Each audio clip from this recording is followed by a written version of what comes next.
YouTube stream now. Let me fix that.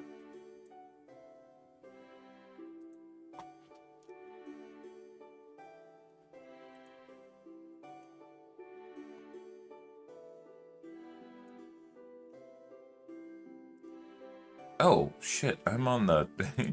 I'm supposed to be on the starting soon screen, chat. First time here.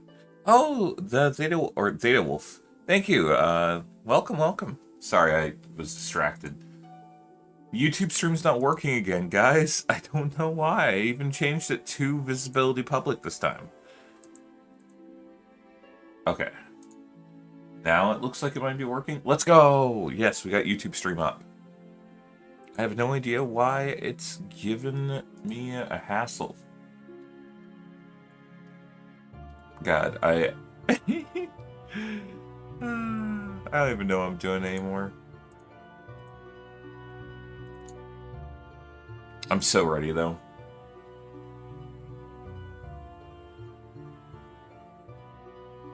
Alright, let me get Floppy up and running, per the usual. I also need to unplug my art tablet, stow that in its safe spot.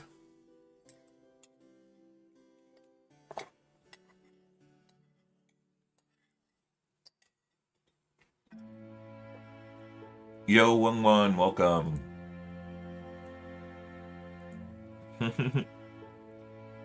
Yo, first on the YouTube chat, let's go.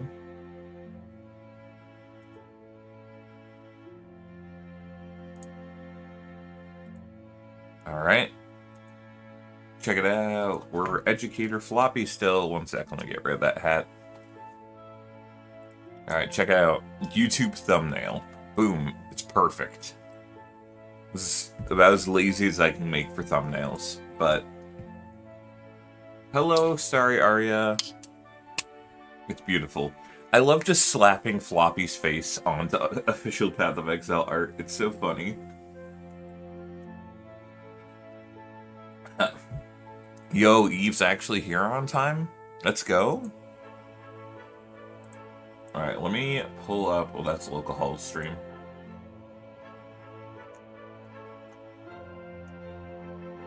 Watch the live stream at Twitch/Path of Exile.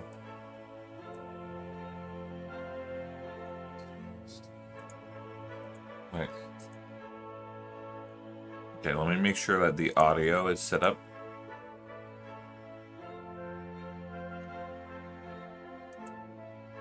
Alright, let me turn this off.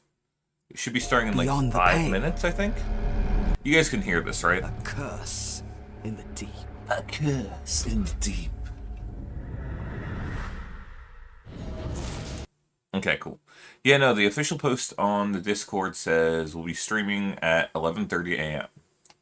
Basically, I mean, technically it was like 7:30 UDT or something, but it adjusted for my time. We're so close. Well, I have more time to make you guys look at stuff that I made. That recent video, which, like, almost killed me. I only half joked. That was a rough video to get out so fast. I just want to show off, like... Look how good the lighting is on Floppy in this image. It just works so well. Tom Man, once they're empty, they'll get deleted. They're just there to store your old items until you empty them out.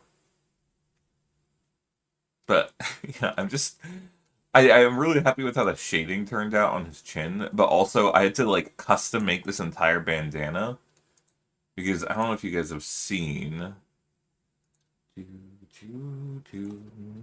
Press kits, early access...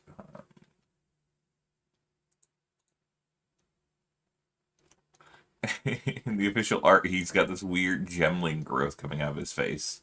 I didn't have it be a full growth, I had it just be a gem. But, like... I had to, like, make him his own little bandana for his face. uh, it's a socketed gem, exactly. Oh, I can't wait for the reveal and the reset, yeah. I'm hoping they're like, haha, JK guys, don't worry, it's not until 1.0. Swords are coming in a few days. Woo! It's all I need in my life.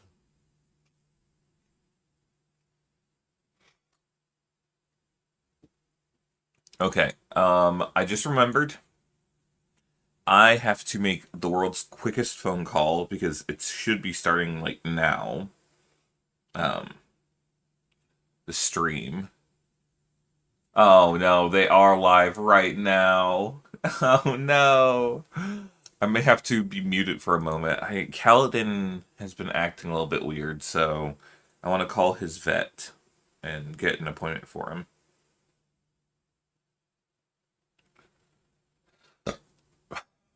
Tom Man, so no, it's new items and new characters, everything.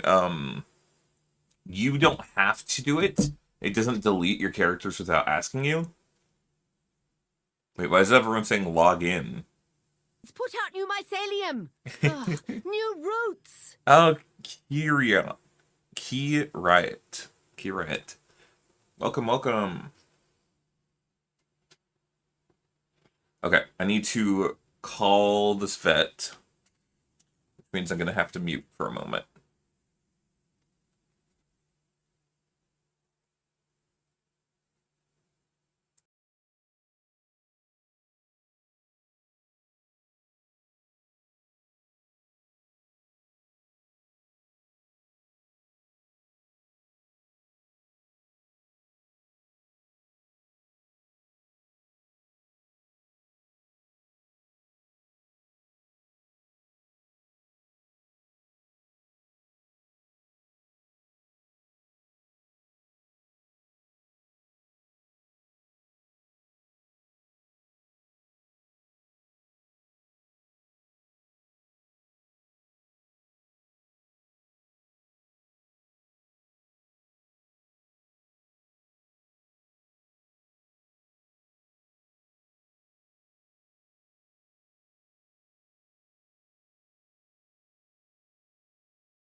Okay, so Path of Exile devs hate us.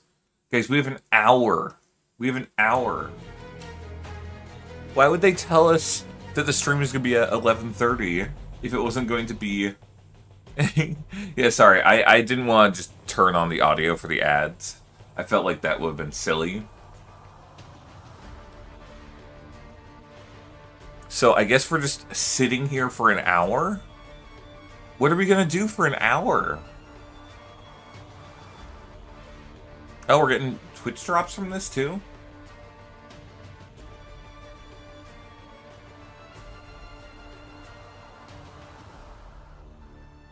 Yeah, like, fucking what? Everyone be ready to show up at, 11:30 to check out the new update. Actually, it was 12:30 all along. I lied. Man, if I'd known, I could have gotten like an extra like hour of sleep. I'm always sleepy. You guys know that.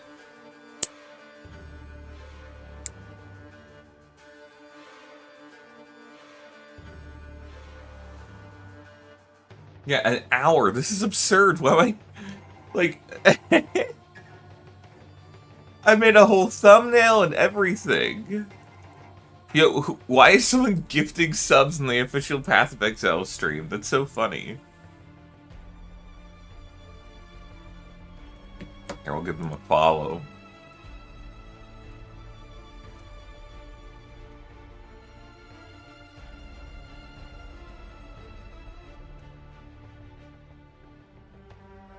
Oh, I need to be in the chat for a while. Okay, hold up. I was just complaining about this. I want their text.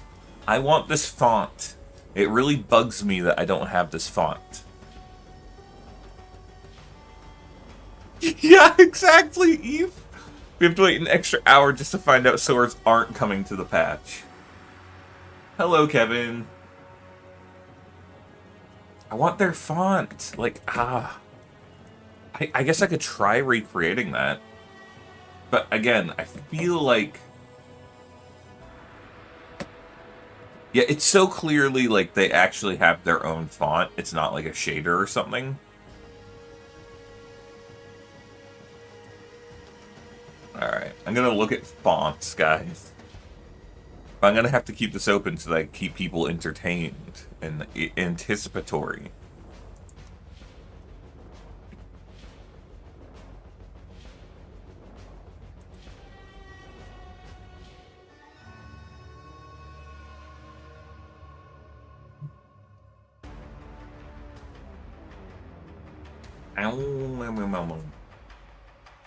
Yo, Menerick, nice. You're just making me feel bad about losing mine. How could you do this to me?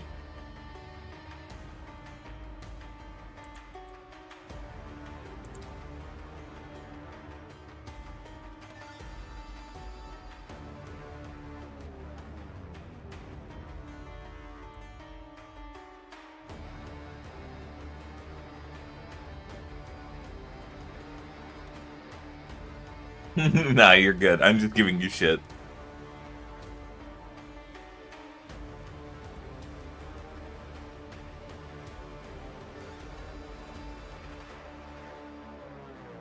Okay, so... I'm trying to figure out this font.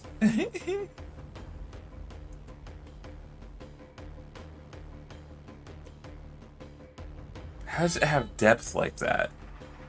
Because, like, fonts or not definitionally, but typically, it needs to actually be black and white, and then they're applying a filter to it. Yes? Moo? Chat, can you hear her? She's really yapping. Yeah, people were like, oh, why would Spirit Walk need a nerf? I don't know, guys. Why is Spirit Walk need a nerf? You tell me.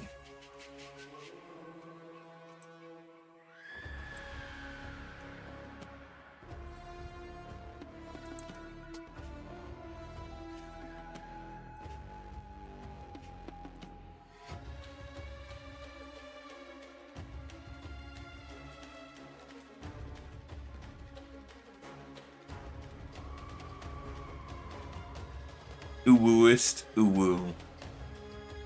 What is this username? Do I like Ghost Chat? Yeah, I like Ghost Chat a lot. It just, like, what's cool about it is I can just press this button, and then it goes transparent, and it lets me, like, have chat on my screen while I'm playing games. And then, normally, you guys wouldn't be able to see it. The only reason you can see it is because I want you guys to be able to...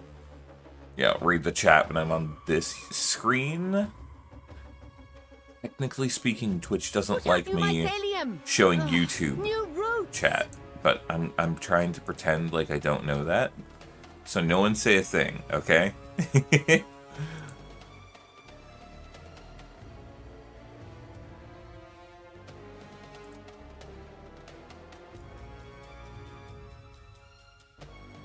Yeah, so fonts normally are just like black and white, and then the black and so this font they have here is probably some weird black and white font that they have, and it they just apply colors to it because you can see same exact font right here, but this font down there is like orange, where this one's like kind of a whitish gold, and that's probably just because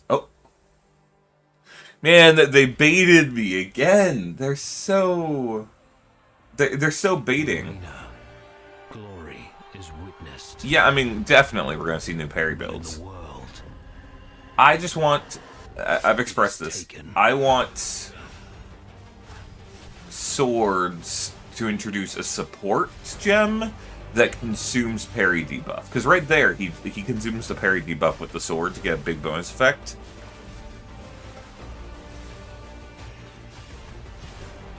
There too. I like the idea of parrying and then consuming the parry for like a huge reward. They could even add like parrying daggers, like a unique parrying dagger that when you parry with it, it has reduced debuff duration, but like double the debuff magnitude, so you get an even bigger payout.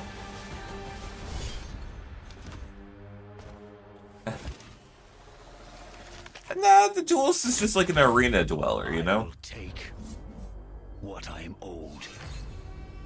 What I'm owed. See, same font here, but this one's completely white. That's got to be it. They've got to have some white and black base font. But I don't know what kinds of font. Oh, let me turn that back down.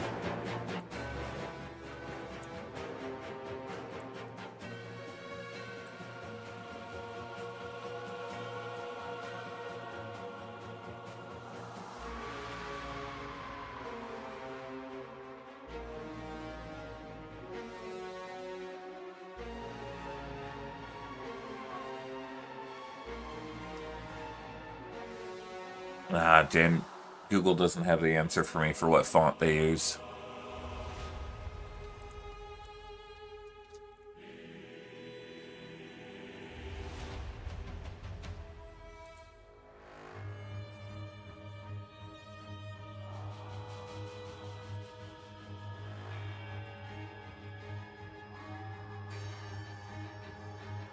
I'm thinking they might make an Occam sword that has parry built in. Yeah, Pot Pie, it looks like the Kopesh might. But from what I have heard from, like, the posts on Reddit, it seems that it might be just like whenever you offhand a sword, you get the ability to parry with it. Because it seems that parrying is going to be pretty central.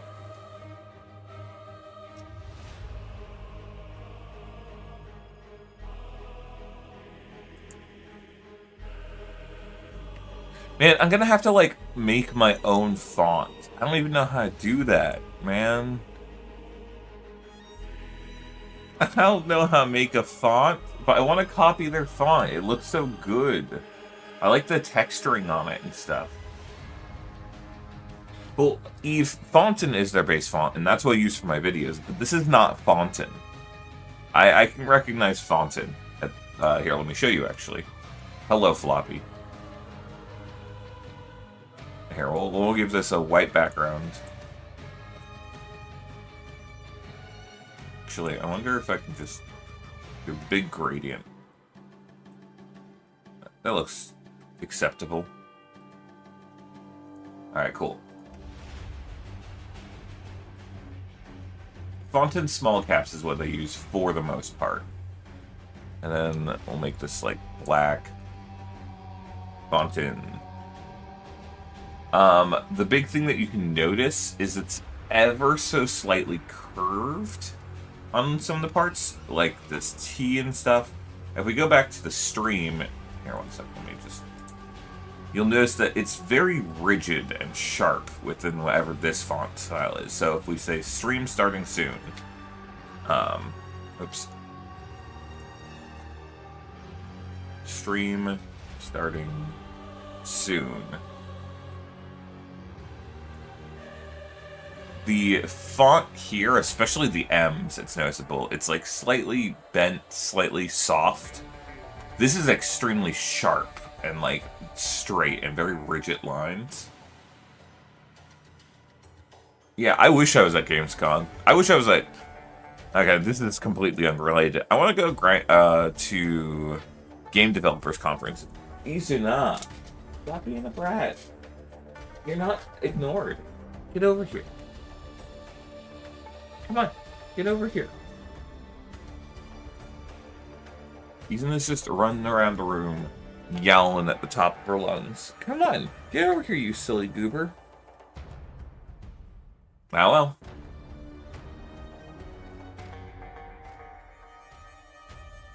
So yeah, this is a custom font that they made probably for Path of Exile 2. That's why it looks like it has depth. It's not actually like a 3D font, and they're not applying any effects live to it. It's an actual like texture or textured font.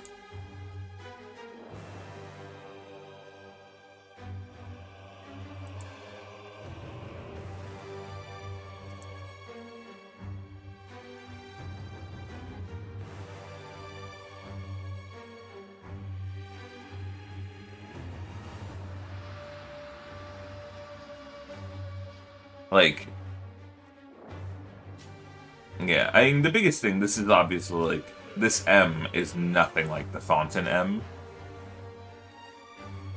But, like, here, we'll, let's give our best shot. We'll go, like, M. Alright, not MS, just M. And then... we would need, like, white here. And it's going to have to be, like, a quarter. And, like, 10 on the depth. Yeah.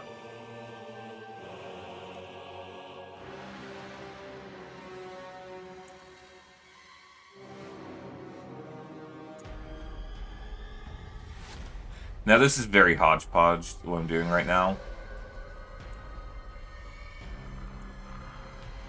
But this is sort of basically what their font does.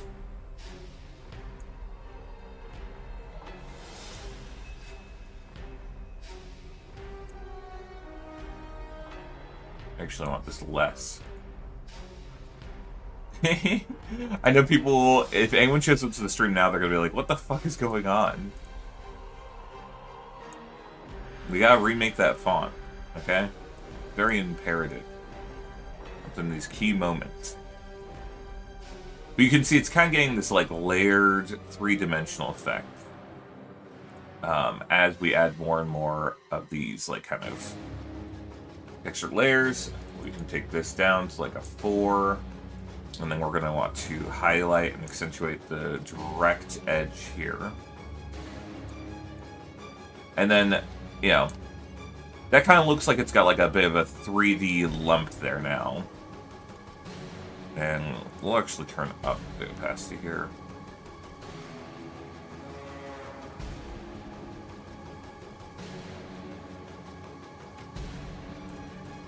Cool. And now that looks like it has kind of a 3D effect. So if we did that for the entire character, all you would have to do then is like change the hue. So we would go over something like adjustments, hue saturation. Saturation would be up. Oh wait, I guess it's not this tool. It's like some kind of color corrector. Steven's Titling Pro.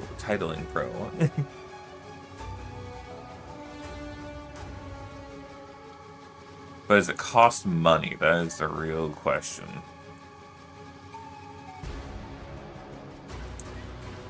Mill, what are you doing? Get over here.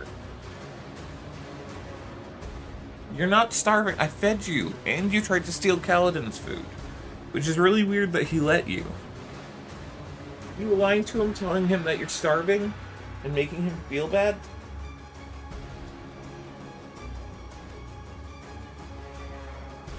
Sorry guys, I have to entertain the cat.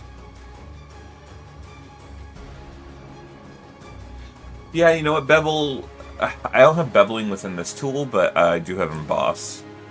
Oh my god.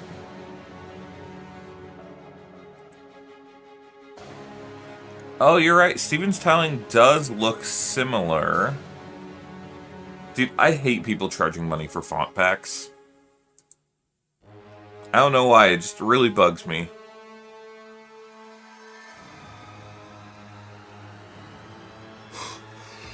Oh! Oh my god, it's just the trailer again. I did not make a bingo card. Let's make a bingo card while this is playing in the background. But in the world, Alright, everyone. it is taken. Mill, you good over there? You gonna be a brat? Alright. Now we're gonna get maintain. And we'll do 1600 by 1600. Cool. Alright. Bingo card. Let's get the spread.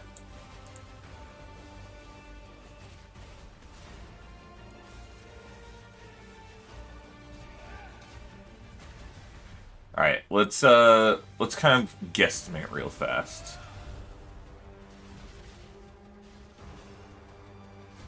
Alright, this is gonna be like really hodgepodge bingo card, by the way. I don't... What is going on? Why won't it draw my bingo card, or my lines? There we go. I will take what I am owed.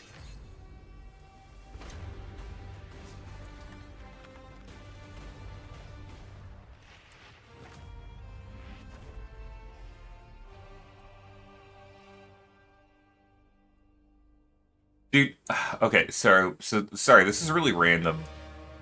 There was a period of time when Path of Exile 2 was first, like, really popping off, and I was out, like, socializing, trying to make friends and stuff. And I would tell people that I made content, or, like, videos for Path of Exile 2, and they're like, oh yeah, I tried it, but the graphics were terrible. And every time that I heard that, I was like, how do you say the graphics for Path of Exile 2 are terrible? You know? Of all things, PoE2's graphics are bad? It's like the best looking ARPG on the market.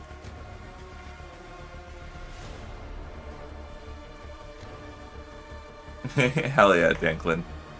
Alright, free space.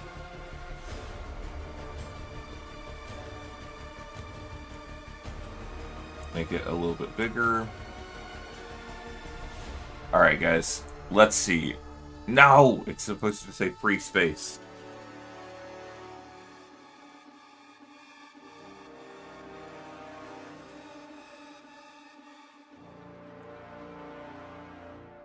Okay. What are some things that we're expecting to see today? Obviously, swords. What? Why does it keep doing that, dude? Swords in 0.55.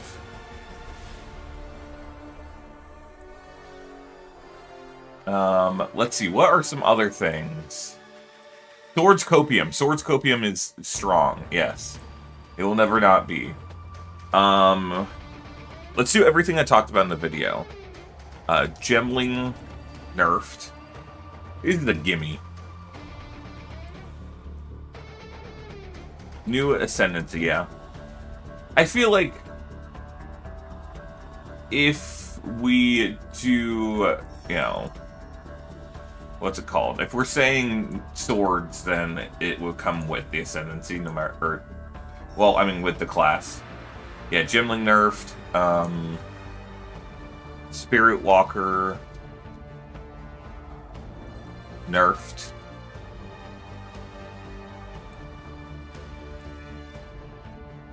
I think that's gonna happen.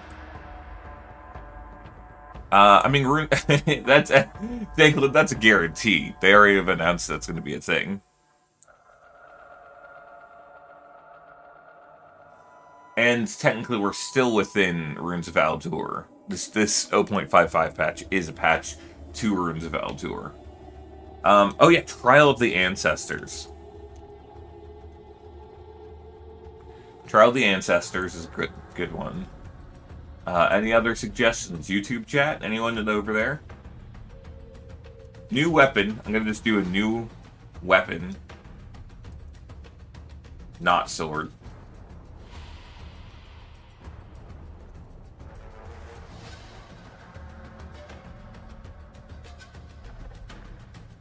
If we get any weapon that's not a sword, you know, random axe pull out of the ass or something.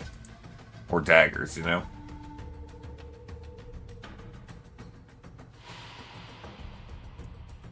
Oh, that's cool. Yeah, new maps is a good one. Atlas Abyss. Nah, here, we're just gonna do Atlas Mechanic. A new Atlas mechanic. I am actually curious if they'll add a new Atlas mechanic. Now, I'm gonna put one here that won't happen. No, I need to guess ones that are likely. We're trying to get a bingo. Yeah, good point. New skills for existing weapons. I like that one. I like that.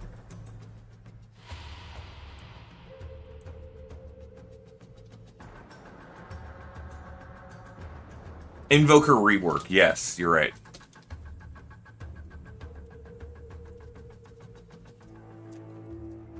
Or buff.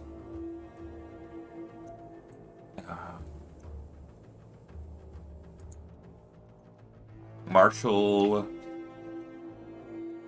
Artist nerf. This one's also kind of a gimme, but let's just put it there.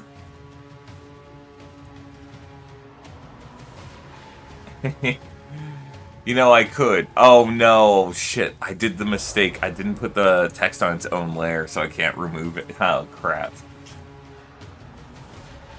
Oh well.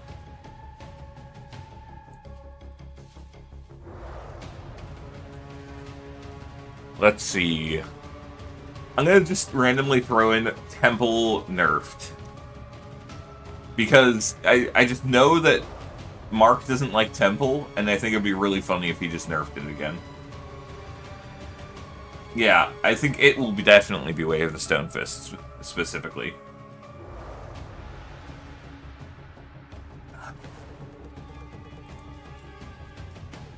I feel like Jules nerf isn't that likely. We'll probably see...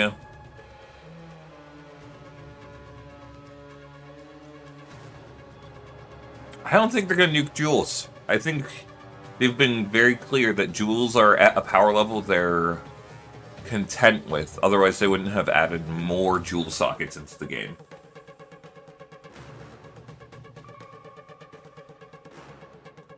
Alright, we'll just put in Jewel nerf. If you guys lose me my bingo here, I'll be sad.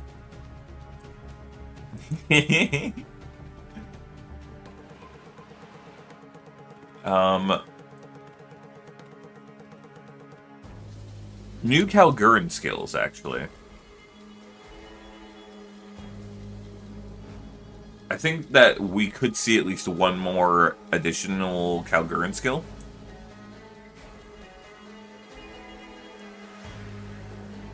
I'm gonna do gems in case it's a support. That's so funny, Danklin. That's so funny, it's so tragic. Yeah, new enemy types, but we probably won't get those until 1.0 because that's when the new areas will come out.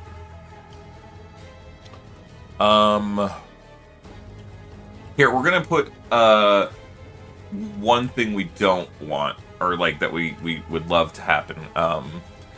Dig site removed from Atlas. That maybe we'll get them to just remove dig site for temporarily, or reworked.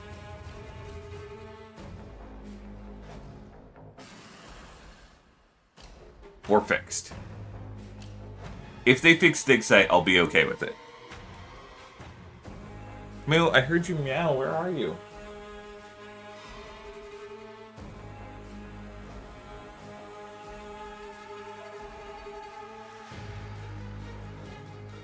New map type? I guess some new maps. Here, I'm gonna put that down here.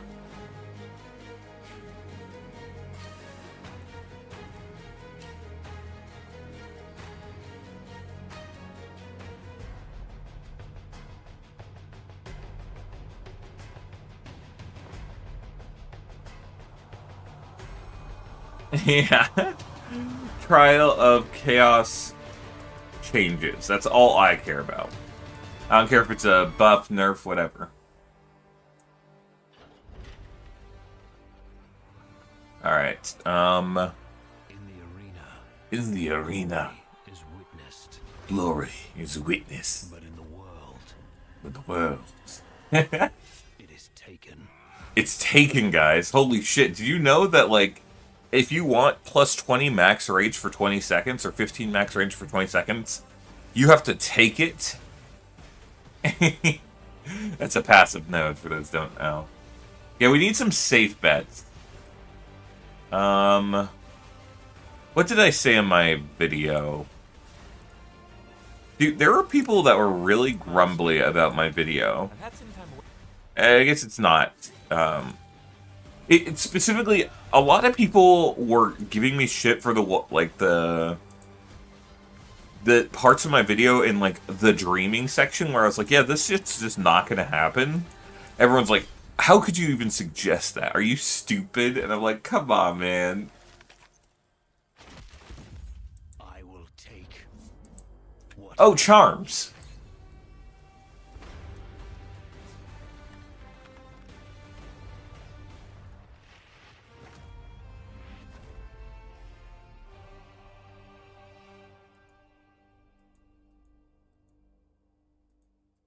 To be made.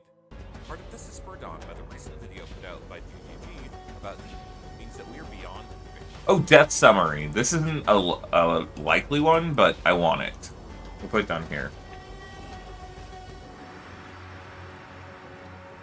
I think this one is maybe 50-50 if we'll see it in this patch.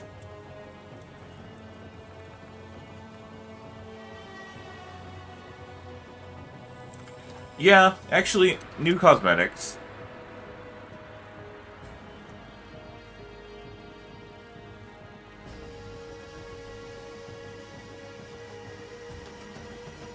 Maybe not packs. But a cosmetic line, we'll say. New cosmetic line. It can't just be, like, a single cosmetic, because we get those all the time.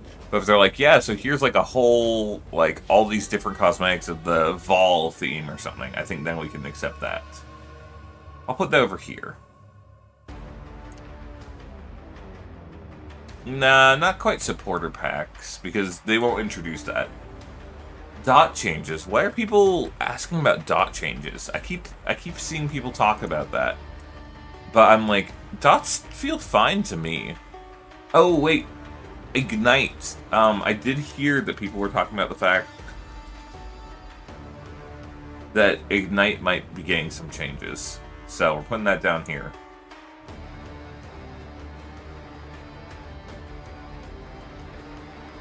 Dude, what was with that giant fucking sword that was posted on Reddit? That has to be a meme, right? There's no way there's actually a sword that big in the game.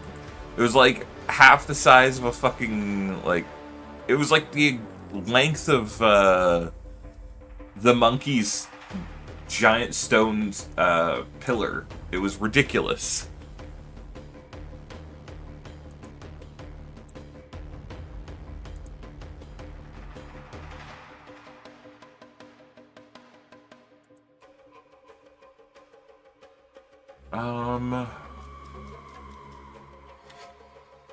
Let's see. What are some final things?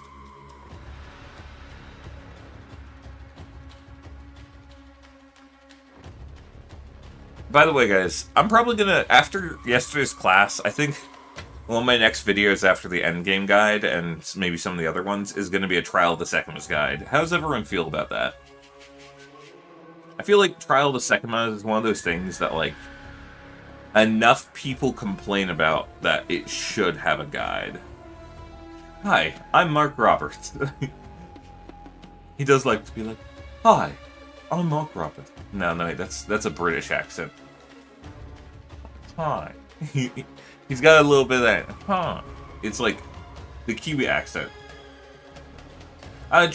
Yesterday was the classroom for Trial of the Sekimas, but I want to do like an actual guide, like on my YouTube channel, Cardrin, like one of my fully edited videos that takes me like several weeks.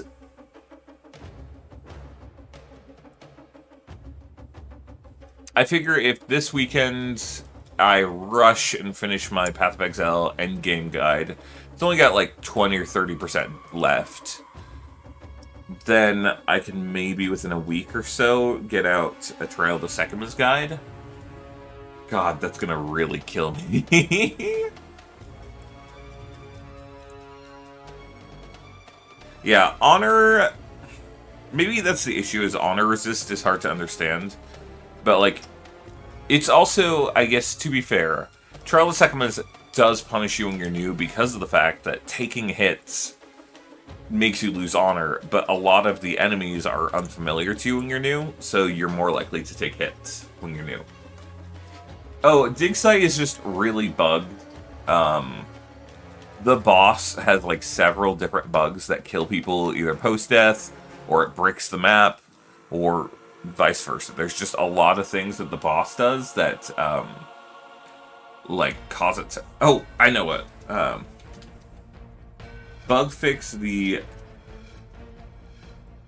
League maps bricking after boss death. There we go. I'm also going to do nerf to Remnant strength. Bug. The bug. Alright. I feel like we do need some kind of nerf to that stupid wasp. Yeah, I mean, again, Cardrin, that's exactly what I'm writing here, but it is worth noting that, like, people make their enemies into those. Like, that's kind of their own fault. I hate it too, though. But, like, you did make the sandwich. Higher drop rate for SSF. What should be our very last bingo? That's something we think that's actually likely to happen.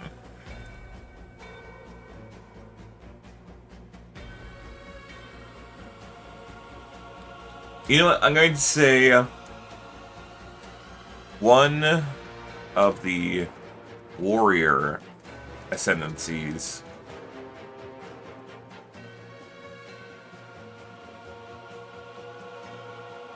buffed. I know that's kind of a very vague, and like kind of means that if any of them get buffed, I win, but I'm being cheap. So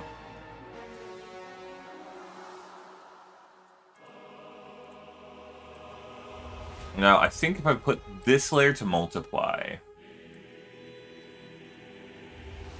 and then I come down here and we'll wait, not this layer. This layer needs to be normal. And then we're gonna have a background layer.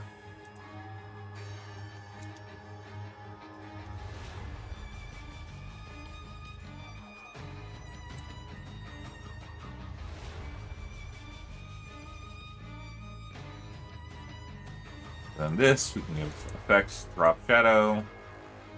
I want a bigger drop shadow than that. What the hell? That was terrible.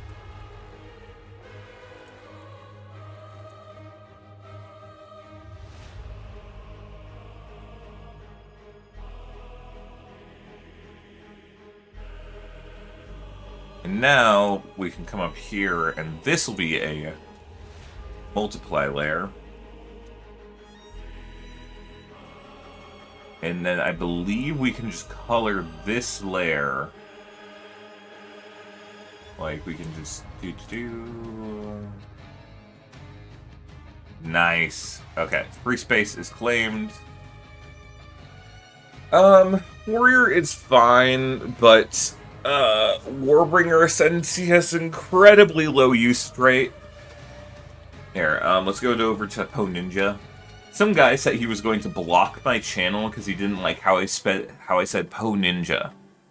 He said, "Wow, you say it so stupid," and I'm like, "What the fuck, bro?"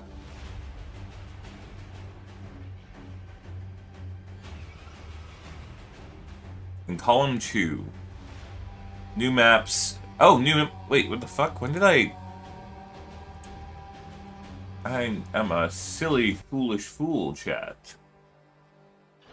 Alright, that means we need another thing. In the arena, glory is witnessed. Glory is But in witnessed. the world, it is taken.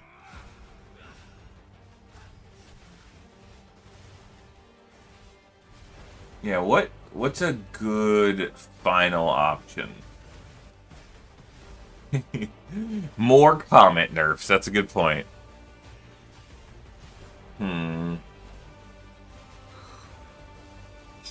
I feel like there was something really, really obvious. No, that's a good point, actually. Plus level changes. I like that.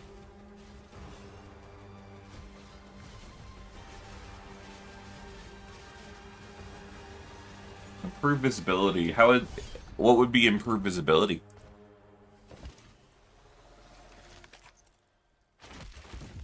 I will take what I am owed. What I'm owed. I just want to make sure this looks alright. Nice. Ah, I see. Here, we're on PoE2 Ninja. We go over to builds. Runes of Aldor. If we look, the Warbringer is the second least played class in the entire game. The Smith of Katava is the fourth least played. Yeah, the only one that's like doing well is Titan. I'm even surprised Smith is not the second lowest. About 20 minutes, 18 minutes left.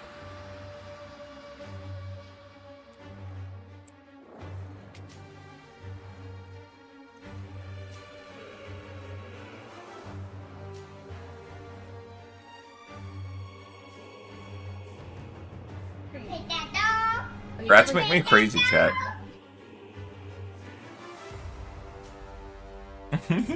Pet that dog? Oh, sorry, I was not paying attention. I was really locked in. We pet that dog. Hello, Skadros.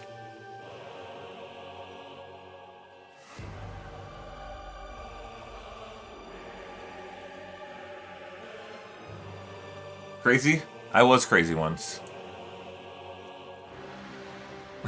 Lizzie just says, I know, right?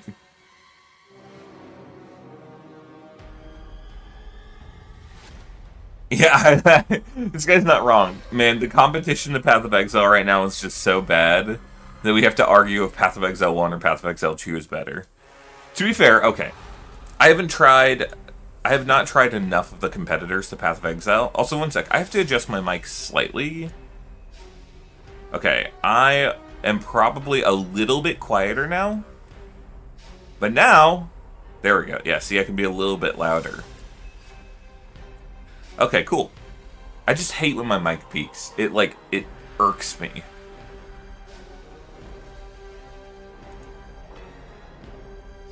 That countdown, Kevin, this is their official Twitch. It's just the Path of Exile Twitch. I'll link it in the chat for anyone that wants it. Here, let's also set up Nightbot. Because I'm pretty sure that there's going to be Twitch drops. I'll do a new command / screen or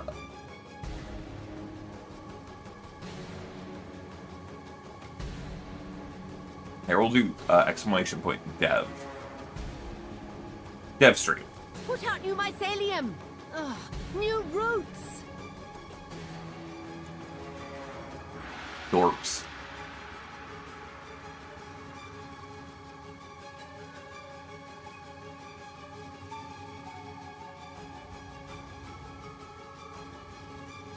Also, be Beelzy. Thank you for the follow, Beelzy. All right, now anyone can type !devstream in chat, and it will let them get a link to the dev stream right now. 15 minutes, let's go! Okay, I swear to God, this dev stream better not be 3 hours long. I mean, I want it to be, but I have to go get Kaladin checked up in 3 hours. I thought when they offered me an appointment at 3:30 that I would be fine because, oh, well, the stream's starting right now, so I'll be good. But no, they hate me.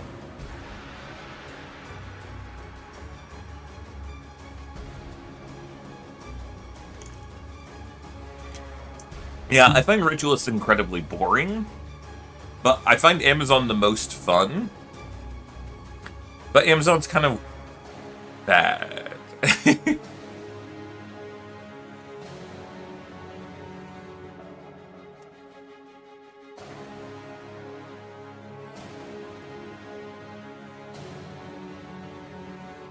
I might try to remake my Amazon build from a couple of leagues back. I had basically an Amazon build that was, what's it called? If anyone doesn't know, there's a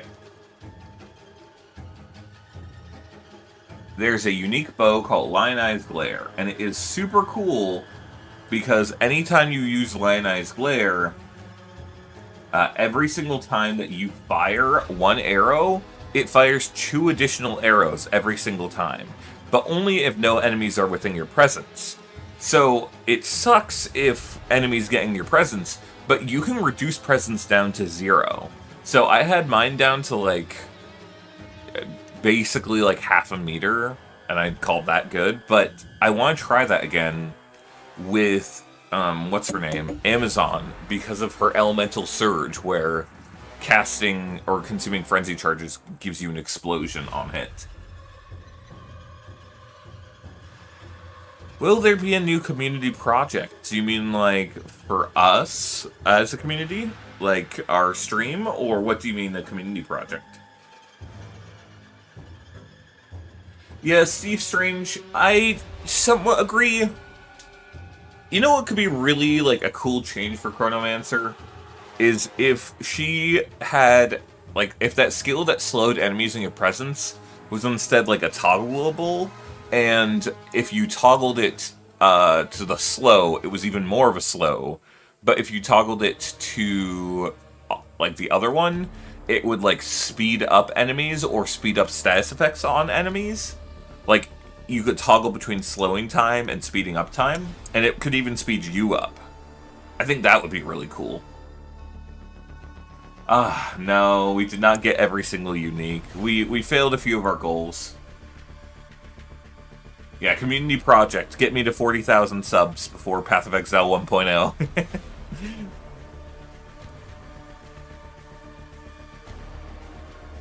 Yeah, I think in base league we'll just do some normal base league stuff to start.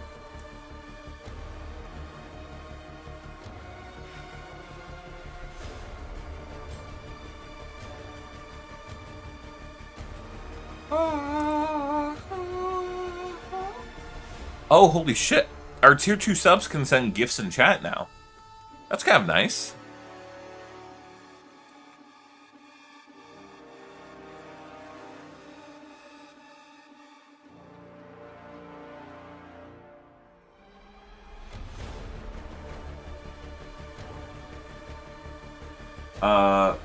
Raffinari, what are you talking about?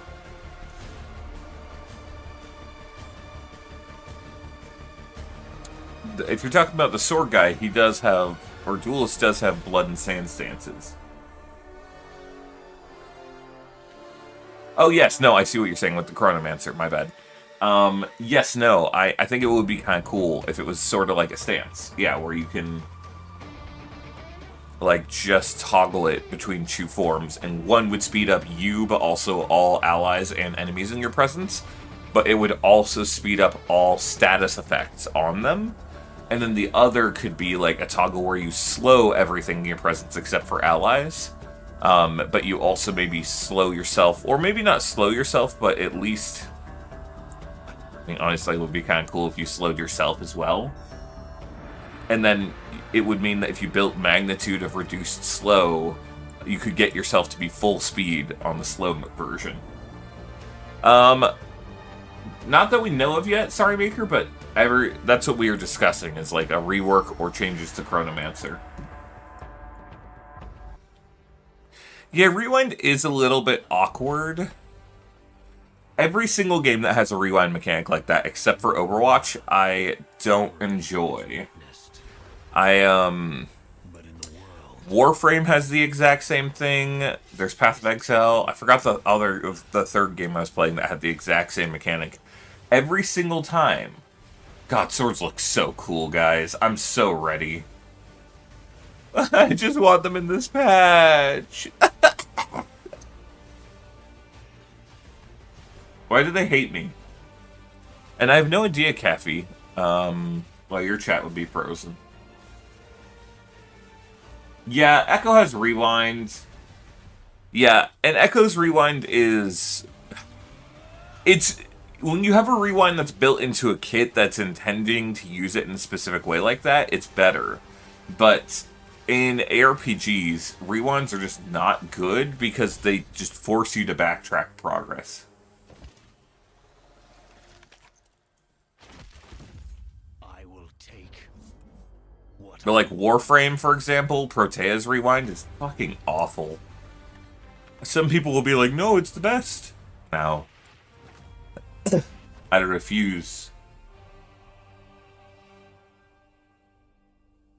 Man, I wonder how they do that smoke effect. I mean, it's probably some kind of combination of noise and other things. Oh no! Funkro says that Twitch is having issues and that chat is also frozen for him.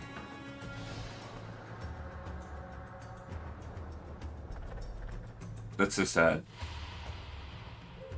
Yeah, I mean, okay, to be fair, I like Protea for everything but her ult. Her ult is just terrible. It just does not have any synergy with the rest of her kit. That's what bugs me, right? You can't make a rewind if there's not things in your kit that synergize with having a rewind. That's why Echoes is good, is because you rewind... You're either an aggressive assassin who dives in and then gets out with the rewind, or you set up something like your time explosion or like your time stop, and then you rewind into it, and then that gives you the ability to kind of manipulate your positioning.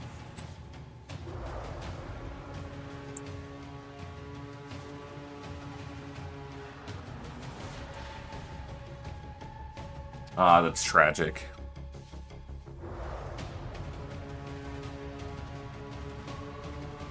I am hoping they buff Invoker this patch, because I might try and do that build I was talking about, where I constantly non-stop invoke sparks and stuff.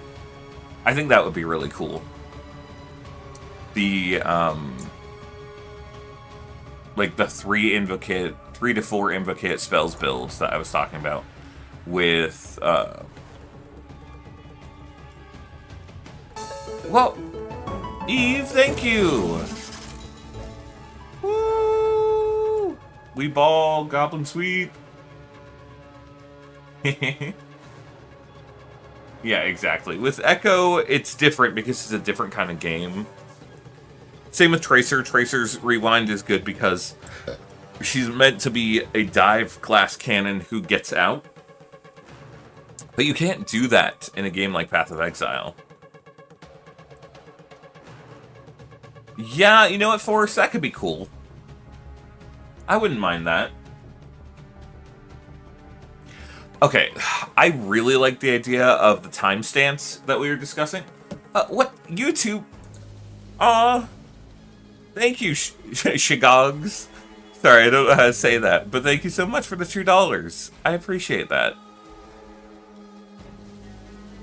Dude, my ghost chat doesn't tell me how much people donate. What is going on? Oh, it's a hype train. Okay. I always forget. There's the hype trains are always so random. They just pop out of nowhere. Yeah, Exactly, that's what we're complaining about, Caffey, is that Chronomancer has a tracer-like rewind, and it doesn't work, because there's, like, nothing in her kit that has synergy for it.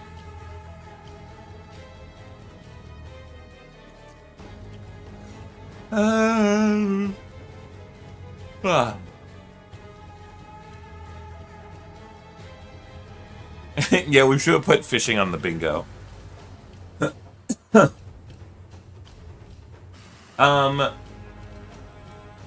You know what? I hope so.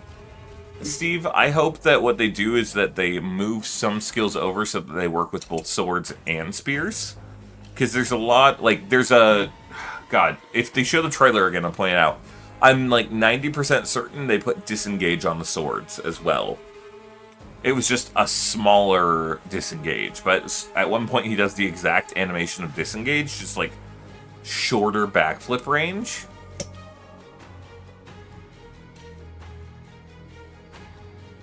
Yeah, exactly, Forrest. That's the real issue with all ARPGs, is having a way to, like, rewind time and restore your health doesn't matter because of the fact that death in these games is not a slow crawl where you, like, get close to death and rewind. It's almost always instantaneous. So being able to rewind to get your health doesn't matter. Also, this comes back to the healing issue in these games, which is you can't have healing supports because of the fact that all, like, everyone has the ability to instantly heal themselves to full via flasks. Cooldown manipulate. I mean, they already kind of have that before us. They've got cooldown reduction. They've got cooldown resets. They got a few different cooldown related things. Yeah, I wouldn't mind something like... I don't think we're going to get anything big for Chronomancer. I'll be real. Yeah, PoE2 Chronomancer's actually really cool. My least favorite part of Chronomancer, did they... I think they got rid of this, but they might have kept it, and it's my least favorite thing that Chronomancer has. It is one of Chronomancer's ascendancies over here. Oh, nice, they got rid of it. Thank God. It was the worst. It was like every 5 seconds you gain either casting speed or cooldown reduction, and it slowly alternates over time. And it was just like, you had no control over it, and it was so inconsistent for when you wanted it to be good.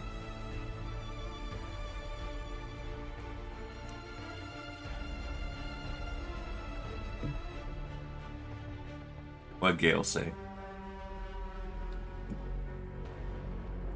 Yeah, that would be cool, Gale. I mean...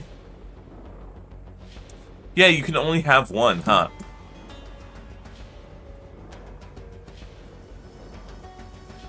I mean, I think, Biscuit, that parry is the retaliation skill in this game.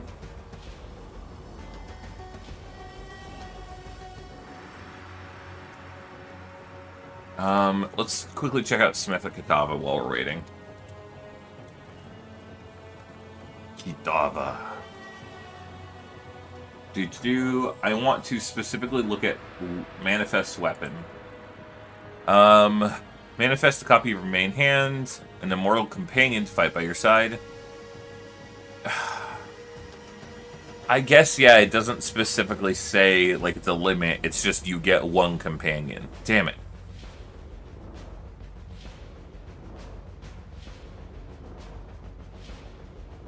Yeah, I mean, exactly, Deep Space. That's why you can't have supports very much in ARPGs, or supports are more like they have to be a passive. King Wizard, I will probably do a 24-hour stream on 1.0 launch. Okay, bet, guys, straight up, legitimately, someone clip this. If they add swords in this patch, I will do a 24-hour stream on launch day. Okay? It's too late. I've said it. You guys can I've said it, you can clip this. If they add swords... if they add swords in this next patch... in specifically 0.55... If they don't add swords, then it's just a normal stream. But if they do, I'm 24-hour streaming on day one. Right? Exactly, Jamie.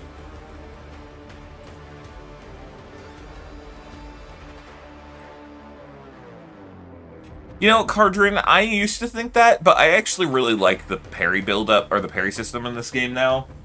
They've used it a good amount. You just have to make sure that you are using both building enough stun threshold, and you want to have an okay amount of evasion. But I don't remember the last time I've gotten stunned while parrying. It almost only ever happens in the early game. It's time, chat. It's time. Holy shit! Get this ad off my screen. I want to see swords.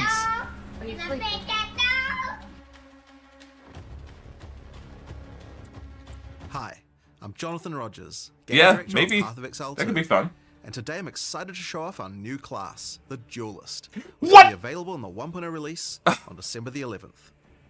But for those of you who just can't wait until 1.0 later this year, after showing the Duelist, we'll also be showing off a new event based on the Ritual League called the Forbidden Rites, which will be releasing next week along with the 055 update. And after all that, a Q&A with Ziggy D to answer your questions. Dude, he baited me so Not hard. only that, afterwards we'll be going straight to the Jonathan, final what the qualifier fuck? for the PoE2 races, the winner of which will be going to ExileCon in November to compete in the finals. But first, the Duelist. Now the Duelist comes with a new weapon type that it's kind of crazy we didn't have. Swords. Yeah, Each new weapon Jonathan. type, we want to make sure that the playstyle feels different to all the others. So what defines combat with a sword? To us, it's that feeling of flow, from attack to attack, and from stance to stance. I was so ready, chat. And what better place to demonstrate the Duelist's abilities than We'll the get ruins to that, of the Caffey. Grand Arena. The corpses of the dead continue to fight endlessly as the arena collapses around them. And should you get to the center, you'll be able to face Thrax, their champion. The first mechanic we need to talk about is Ready Stance. After using some Duelist skills, you can keep holding the button to ready your blades for your next strike. Normally, your that's basic sword sick. slash would look like this. But in Ready Stance, it turns into a deadly AoE slash instead. Your Ready Stance also has the ability to be upgraded. This is Sand Scour, another Ready Stance attack. Oh, I'm so As you ready, stun chat. enemies with it, you'll enter Sand Stance, and using this with your default attack will send out a Sand Disc. See, there's like a disengage Default move. attack isn't the only ability that can be modified by your stance, like Perforate, for example. Oh, This skill Perforate's is a back. triple stab, where the third strike sends out drills, bleeding your enemies. But from Ready Stance, you can skip right to the drills. If you use it from Sand Stance, though, it will send out a bunch of mini Sand Discs from every enemy it hits. Oh, that's Perfect for cool, live actually. bats. Together, Dude, these Sand basic and abilities Blood Stance give are gonna be a so unique cool. feel to sword combat. It's quite different than any other class we've made, flowing from ability to ability. There's also some abilities that you can use while in Ready Stance, without breaking it. A good example are War Cries, like this one, Intimidate. Use it to deliver a cutting insult to your foe, intimidating them and causing your next attack to knock them off balance. Another great ability you can use already is Rending Dash. This movement skill slices through monsters, but since you Yo, stay in Ready Stance, anime. it allows you to reposition to the perfect angle to strike. So far, we've been using Sand Stance to tackle these enemies. But what about Blood Stance? For that, we'll need to switch from two-hand to dual wield. Oh, that's so Now, cool. with swords, Two-hand we wanted is... to make sure that the different options of one-hand, two-hand, or dual wield each have their own interesting playstyle. So unlike other weapon types, dual-wielding swords gives you the ability to parry attacks. Follow Ah, up with it's Bloody so Blade cool. into Blood Stance. When using this one with default attack, you'll create a deadly blood wave, causing your enemies to bleed. And of course, Blood Stance will also work with other skills that benefit from stances. So use it with Perforate, for example, and you'll get a bunch of mini blood novas. Once your enemies are bleeding, you might want to try out Hemorrhage. This skill creates deadly blood slashes that drastically speed up the bleeding on your enemies. And once the enemies have built up enough blood loss, slice through them with a Rending Dash. to Okay, consume so all the it- blood loss for a giga bleed. It aggravates bleeding, which Now, is one nice. skill we couldn't have made the Duelist without is Cyclone. It's an absolute fan favorite, and just like before, when using it, you can spin to win. But this class is all about using stances, so how about we try it with one of those? Use Cyclone from Sand Stance, and you'll be spewing sand discs at your enemies left and Eve, right. this Great is what you and wanted. clear. Now, Parry also had a significant upgrade compared to before, Oh? and it's a lot more reliable now. Oh? There's also another way to parry monsters that doesn't require waiting for them to attack you. Oh, yes! That's so cool! A shield By switching bash! to a shield, you can now bash enemies straight out of Ready Stance to parry them without waiting for an attack.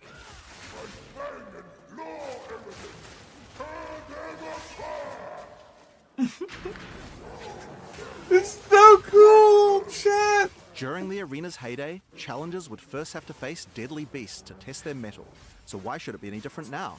Before you can face Thrax, you will need to defeat these dangerous adversaries to prove your worth. Why are they saying this like it's some kind of new zone or something, or like some kind of tutorial? Maybe, what if Duelist gets their own tutorial? No, they wouldn't do that. Who, get off my screen, dude! What is this ad? Another trick the Duelist has up his sleeves are buried blades. Earthrend creates blades that slice through the ground towards your enemies. And once in the ground, these blades have a few uses. The first one of these can be done using Charged Slash. The basic version is a simple lightning-infused cleave, but do it from ready stance, and it changes into a deadly spin, sending out lightning projectiles. But Charged Slash can also be used with the buried blades.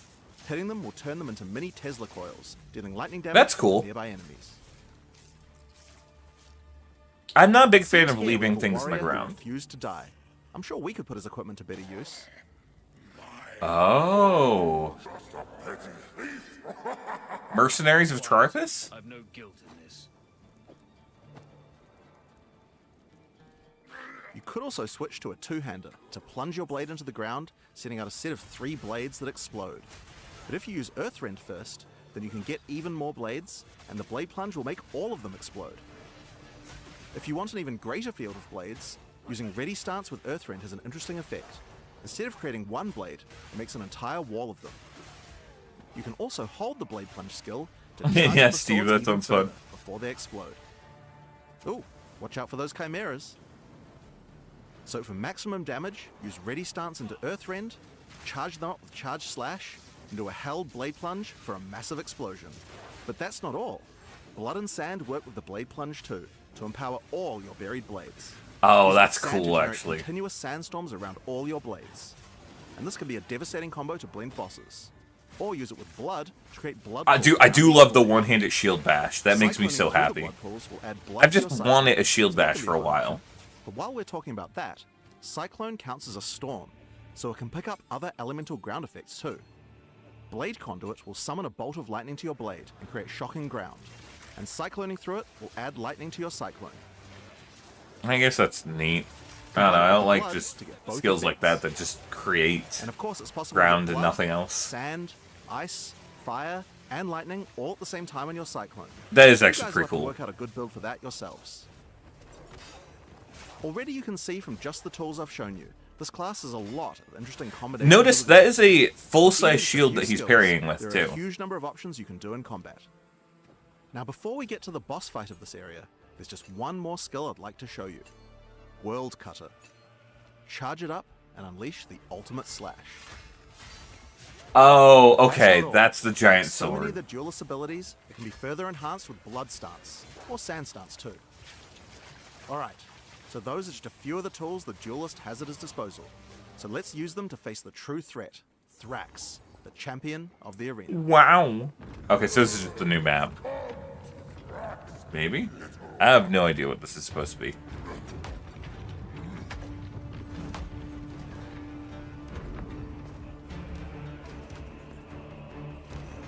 Jonathan hates me specifically, chat. The post stream is quiet? Okay, my bad.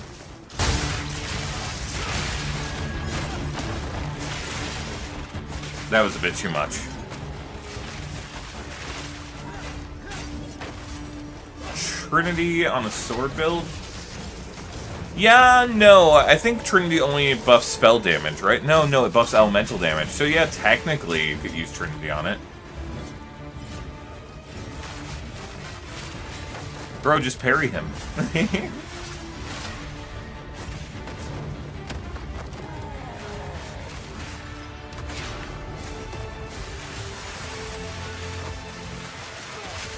Wow, that's actually kind of cool that you could do that. I guess I could minus DB myself. You know what? No. We're good.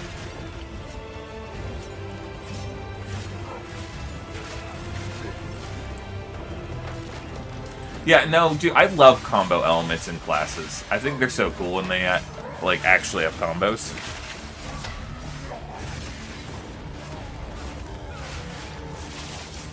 Oh, that's cool. He sends out like 6 of them at once.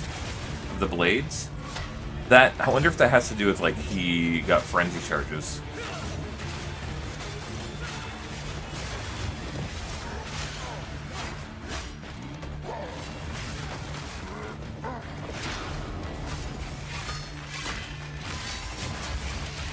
Holy shit, that was crazy! Alright, so that's a taste of what we have in store for the Duelist.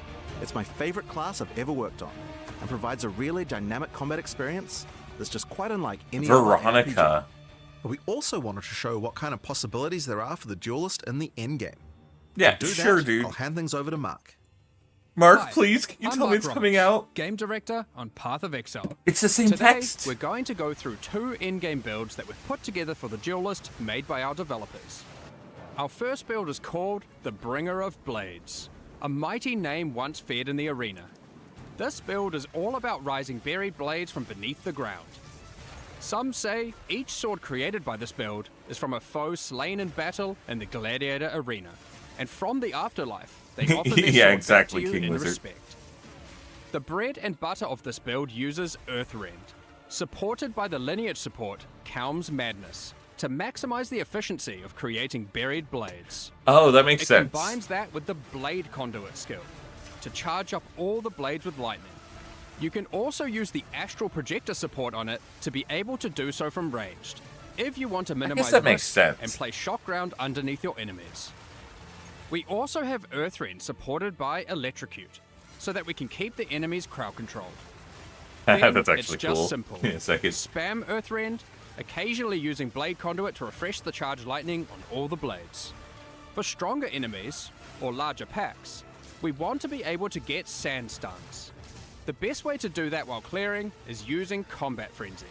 Simple, now you're generating frenzy charges.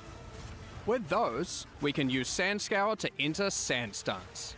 And from sand stuns, use Blade Plunge to cause sand discs to appear on all of our many buried blades, covering the screen in storms of sand.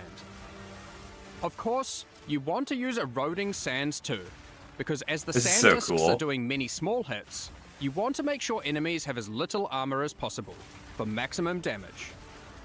Alongside that, I should make sure since I'm we're getting the doing Twitch lightning drops. damage, we're also going to throw in the new support Sandstorm, which causes our sand discs to become infused with lightning.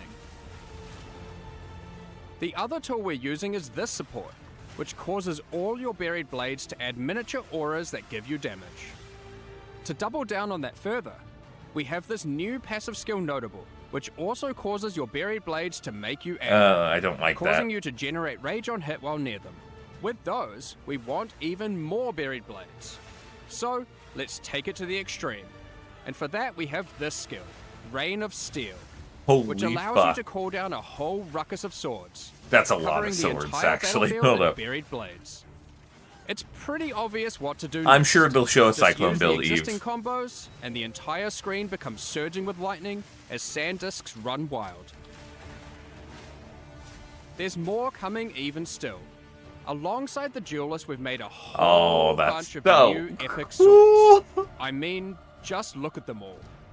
This build in particular uses this sword, which causes all your buried blades to be enhanced by Karui magic and become ancestrally boosted. That's actually a Then, neat take detail. these new passive skill notables, specifically for boosted attacks, to improve your efficiency even further.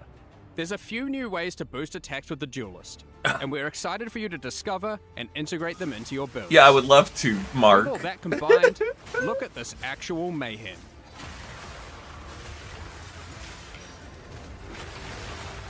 Oh, of course, they gotta show off killing the monkey. No one wants to deal with the monkey. Now, we Hey, that's tried to decent, not use actually. unique items on this build, as we wanted to show its potential with just standard gear and skills. But this next one is a different story. So, let's move on to our second build. Here we have the Scourge Walker. For this build, Wow. we wanted to do Cyclone with a twist. For that, we're going to use some uniques, starting with a new sword being introduced alongside the Duelist, Oro's Sacrifice. This sword grants a ton of fire damage. I want to learn how to make at the that fog expense of your effect in the physical background. damage, and grants a new skill called Infernal Step. Infernal Step itself is pretty fun and pretty epic.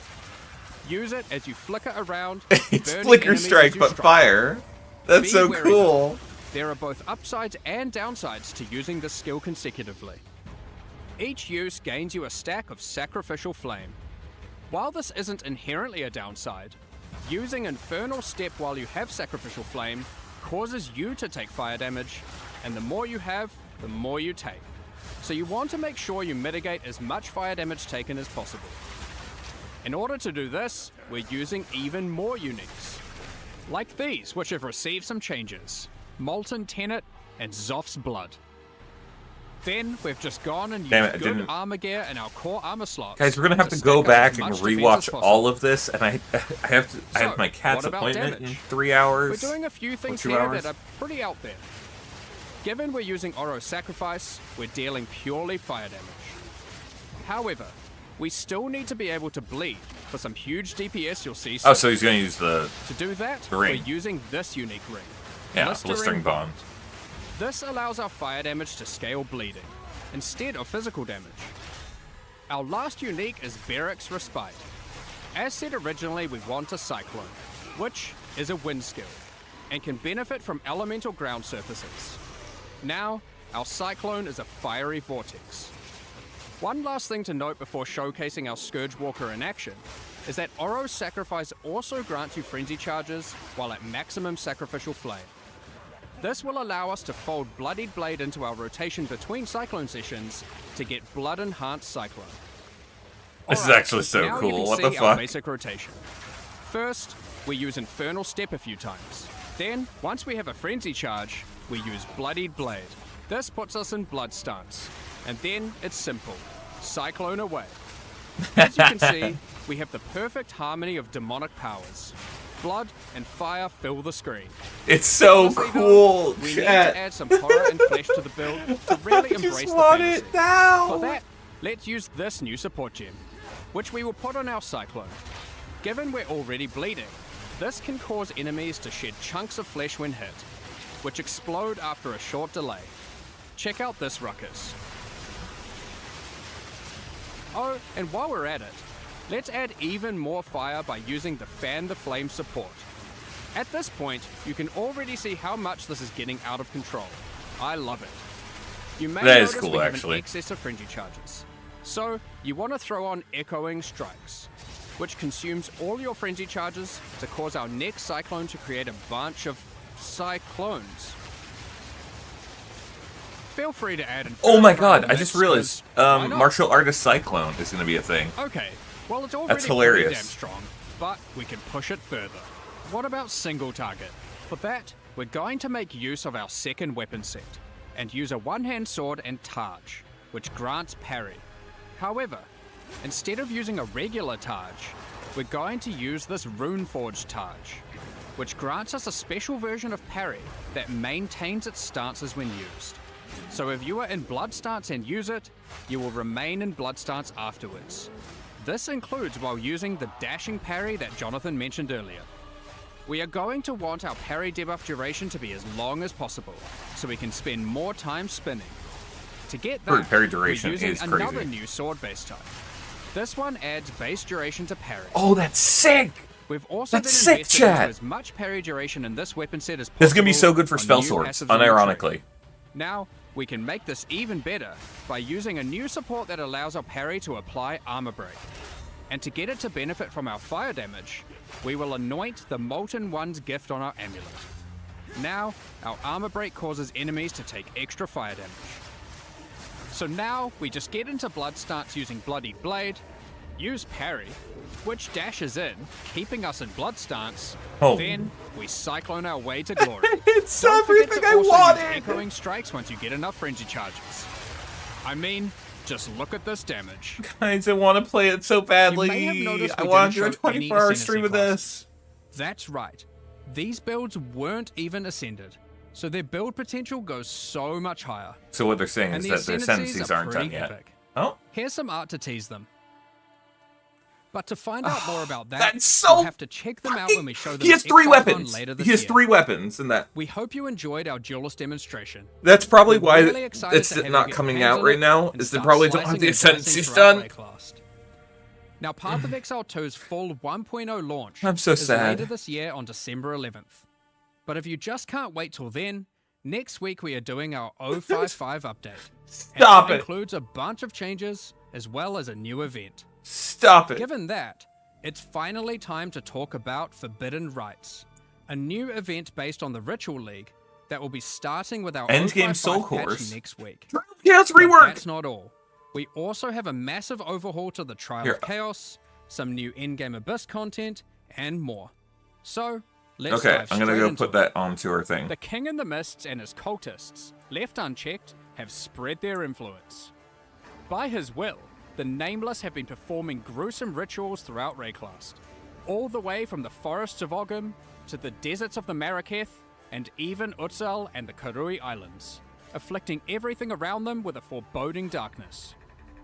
As you can see, they've been quite successful in their efforts, and if not stopped soon, who knows what will become of Rayclast.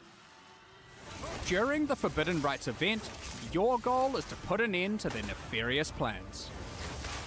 In each area of the campaign, you'll find a ritual encounter. For those unfamiliar, these are effigies that are guarded by the Nameless and their servants. By defeating them within the ritual site, you can then activate the effigy and fight them again as they are revived by dark magic, all whilst various plagues will try to kill you. Defeating the revived monsters causes their blood to go to the effigy to be used as tribute. After the encounter, use the tribute you earned to acquire rewards. These rituals, unlike their in-game counterparts, will not exclusively reward unique items, and instead will give you a bunch of items useful for leveling, like currency for I crafting guess your that's gear alright. alongside a bunch of equipment. Ultimately, in every area, you that get was a to kill crazy some crossbow monsters for that early and then on. go on a small shopping spree. However, we know people liked having unique item rewards from Ritual, and we wanted that to still be present in the campaign, but we just couldn't give one out in every single area.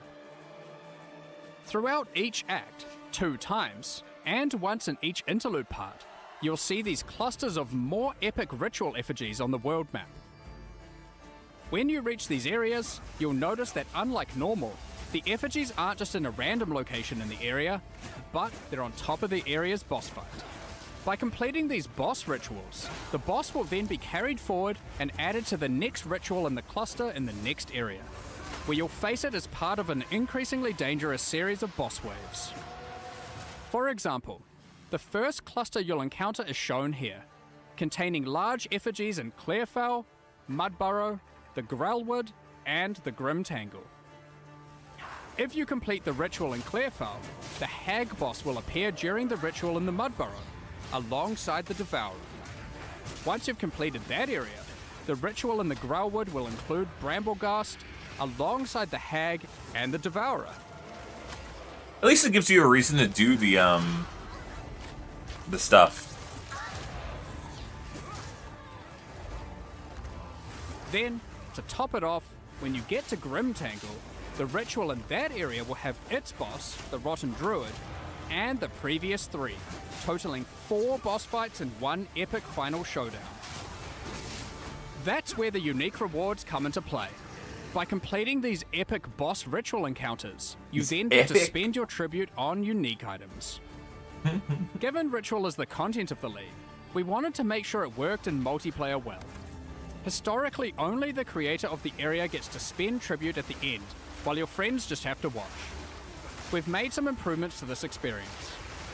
In 055, every party member earns their own tribute and can spend it on Ooh. their own rewards, so no one has to miss out. In order to make it not too rewarding in groups, we've restricted it so party members are unable to reroll the shop and they have fewer options available to choose from. Come on. So that's You don't the need to do that. campaign and a multiplayer improvement. But what about the endgame? Given that ritual was already available to be added to your maps, well, once you reach the endgame, you'll still have ritual encounters in every area, and they'll still give unique items Every and omens. area? But we've added one extra mechanic here to add That's new too much difficulty ritual, and dude. reward heights to your in-game maps. After completing rituals in in-game, you want to keep an eye out for this item, a Sacred Bloom, which you can spend tribute on to acquire. If you happen to find one, you can then use it and apply an entrance to the Wildwood to an in-game map of your choice on the Atlas. Then, when you enter that map, you'll find this entrance at the start of the area. By entering it, you're sent into the Wildwood. Oh my god, I'm Limited so time, ready for but Affliction while in the Wildwood, 2.0. You can find wisps, and you want to follow the trails of them and collect as many as possible. There are 3 different types of wisps: primal, Oh my Vivid, god, dude, Affliction is and back. wild.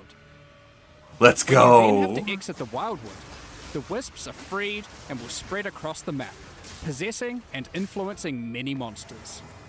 Primal wisps, when freed, can cause normal monsters Affliction to is become back, magic baby. monsters. So Danklin, Vivid wisps, when freed, I'll let him talk can for a add sec. additional modifiers to rare monsters.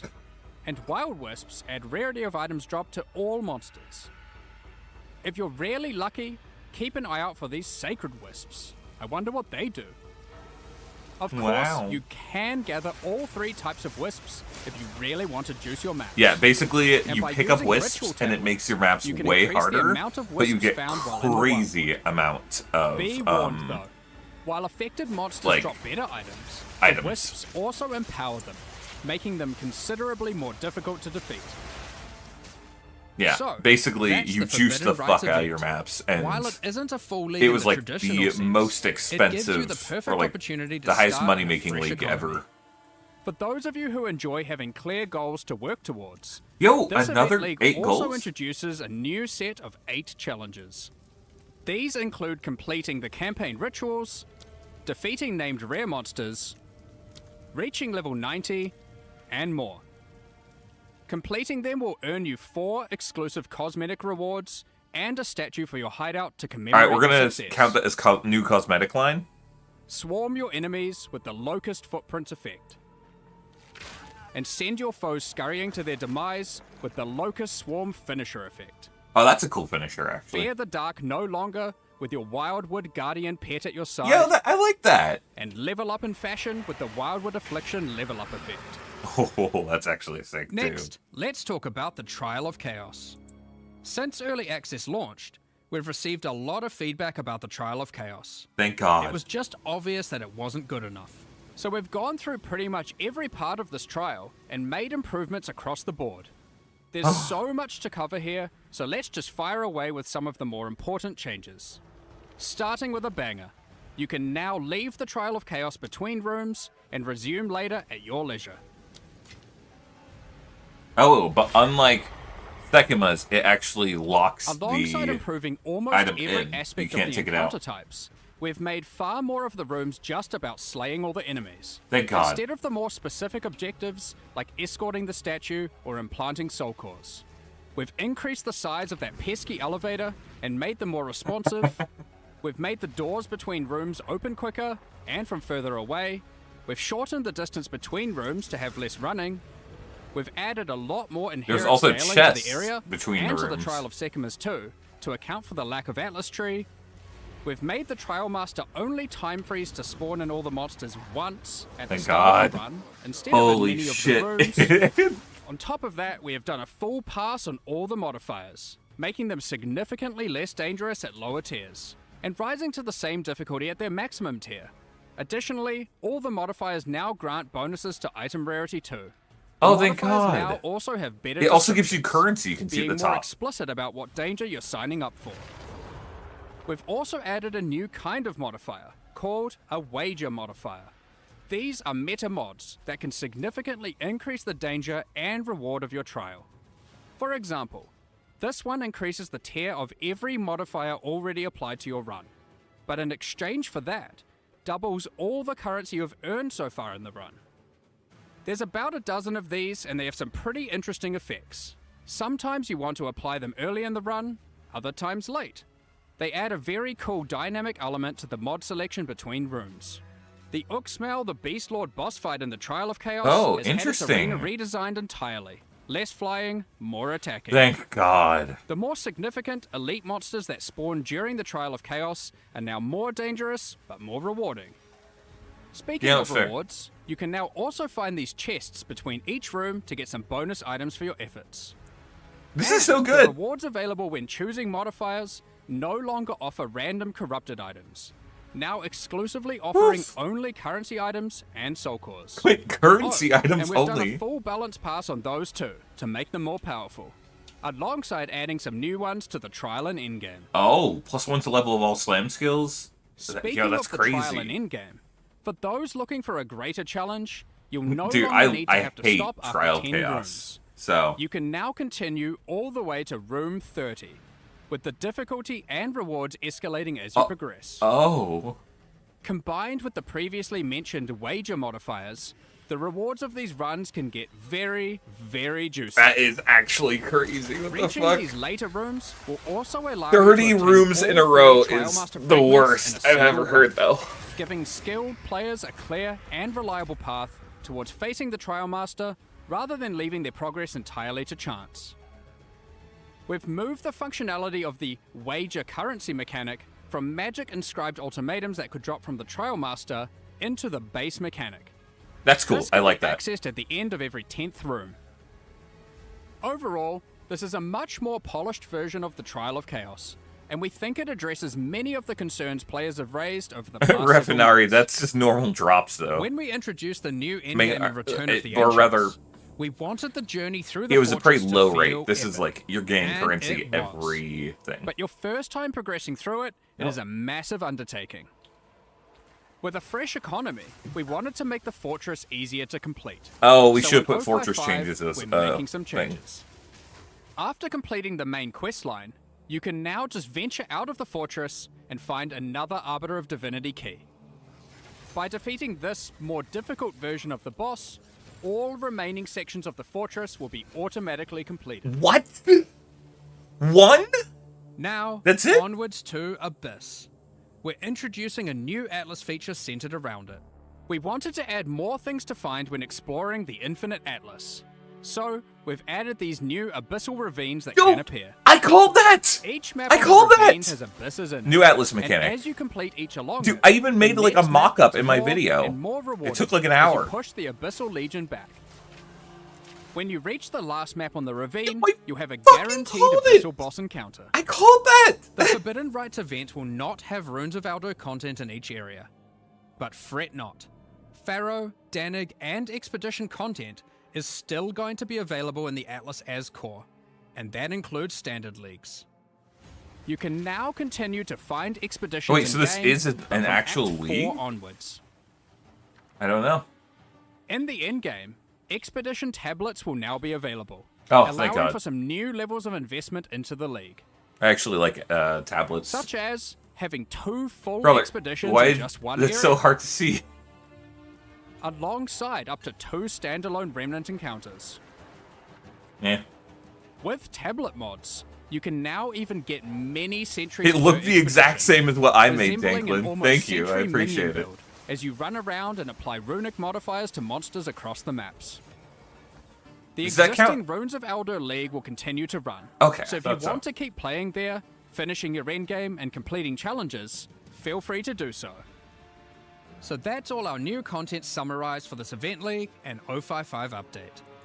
In case you didn't see it alongside Path of Exile 1's release for Curse of the Allflame, here's a reminder to check out our supporter packs and mystery box that release with it, which are now Trust me, fully I've available for use in definitely Path of Exile 2 as well. Done a lot of the These include the fucking Plague mystery and boxes. Remedis supporter packs, and the Curse of the Allflame mystery box, with some epic items including armor sets, weapon skins, Ah, dude, I weapon effects, love these fucking map outfits. devices, hideouts, Yep, I a got new that one. tracking scroll, Eh.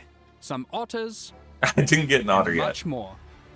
If you would like to purchase the Curse of the Allflame mystery box, it's available now through the in-game shop and Path of Exile 2 Gamba, website. Gamba, chat. For more information, I wanna gamba head to more.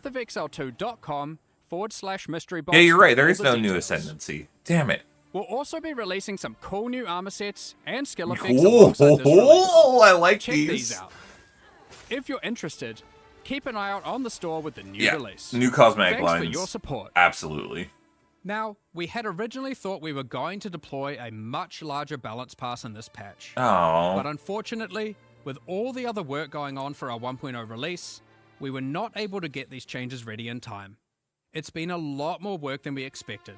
So rather than deploy something substandard, we decided it would be better to take our time with the balance changes and just release the Event League anyway.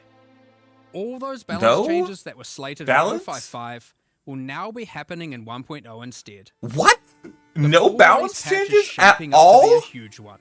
And if you haven't done so yet, you can acquire exclusive milestone rewards just by signing up at pathofexile2.com for the 1.0 full release. Also, we hope you join us for ExileCon on November 7th New Zealand time to see what else we've been cooking up. But in the meantime, we hope you enjoy the Forbidden Rites event, which starts at the end of next week. See you in Rayclast. We're just about to start the Q&A with Ziggy D, so get your questions ready. I guess we might as well just stick around for the Q&A with Ziggy D. Oh, that is a really disappointing patch, honestly. Alright, real quick. This is all we got. I think they showed a new Calgurn skill there, so I'm gonna highlight that, but I might be wrong. It might have just been part of the map. Literally, like, nothing. This is such a bare-bones patch. Man, yeah, exactly. Could we at least have gotten an Invoker buff? Like, please. Like, Invokers, it's dying, dude. They have, like, a 0.2% play rate. Please, Invoker needs something. G'day and welcome back, Exiles. I'm joining you from around the world. I am Ziggy D in Australia. We've got Jonathan over at Gamescom, and we've got Mark in New Zealand. So we're all over the place this time, coming at you remotely for some Q&A to talk about what we saw with the Duelist today, the 0.55 event update, and various other... Yeah, Trial of Chaos looks like an amazing change, and I'm excited for that. Thanks for joining us from all over the place. I'm just a little bit disappointed with everything else. Gamescom at the moment, where some lucky people are able to actually play the Duelist. Yeah, Danklin, but like literally they Absolutely. didn't It's been give us honestly even been any great. balance Really good to changes, see which players is just weird play for a the major experience of the patch. game. It's always fun.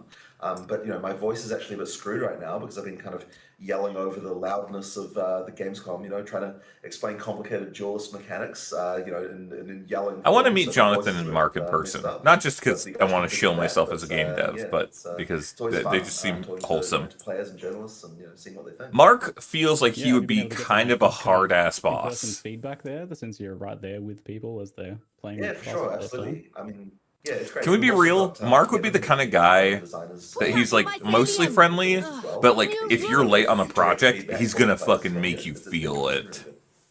Awesome. And Mark, you're over in New Zealand where you're I did just not working see on the endgame cosmetic builds that you showcased or on that. Oops, I wasn't really paying attention video for it there, which were specifically. pretty I'm sorry. spicy. How are things going over there? In the studio? Helioning, thank you for the follow. Well, I'm at home right now, but it's been pretty hectic. Just putting it always is for these deadlines, just pulling everything together. But yeah, these in-game builds we just had to put together in the No, last. Honestly, okay, I'm sorry. honestly, it felt like the last. Like, week Mark would really make you is be when I like- was okay, we've got to theory craft some. epic Jonathan's shit, the let's kind of put it boss that would together be and, super excited about what you're came up working with- on I said and be like, maybe our oh, well, developers, you know, technically that is true, but maybe they kind of theory maybe you craft could like them. work a little Just get faster, you know. going, Jonathan and would be like a little they both bit seemed pretty like, you fun. know, we The need you to pilot was focus on definitely fun this. to play. Mark would be Hopefully fun like, to watch, but, hey, so There's a you're lot taking a more bit as too well, long on so this. there's, like, You're doing a good job, but I need you to swap to dozen something builds else I had because in I need mind, someone but I was else like, to get oh, this we wanna done. go with them, and Mark we went feels down like a whole he's bunch like of a different get paths, it and done just kind of ended up, I boss, was like, I you wanna know? do something traditional. that Like, he's uses not a gonna be bunch of mean, swords and something but if you're demonic, not like because performing as why well as he not? needs So you to, it's he's gonna move you it's to a quite different interesting that I project. ultimately Let's just go got to pick gambling! What, fantasy Danklin? and make it happen. We But, don't even of have the course, game open right now. the You difference can't make me between go making gambling. builds and players making builds is you have to make a build with what works, whereas I make the build and then I'm like, go and make it happen. Let's go development team. gambling! Thank you. Okay, So- one sec. I'm just gonna open this on my other monitor. Yeah. Make this What do you mean to get those bits? Like you bought them, or did you acquire them somehow? You personally were just telling me earlier that you're like very excited for the Duelist in particular, and that it's the most fun you've had with the game so far. so according to that. bad, So, Chad. Really, I need the I really love Duelist. this class. Like, you know, I really love melee combat in games. Like, it's something that I really enjoy. And this one really, honestly, I would say finally kind of delivers something that I would say is like peak melee in an ARPG. Like, I honestly really love it.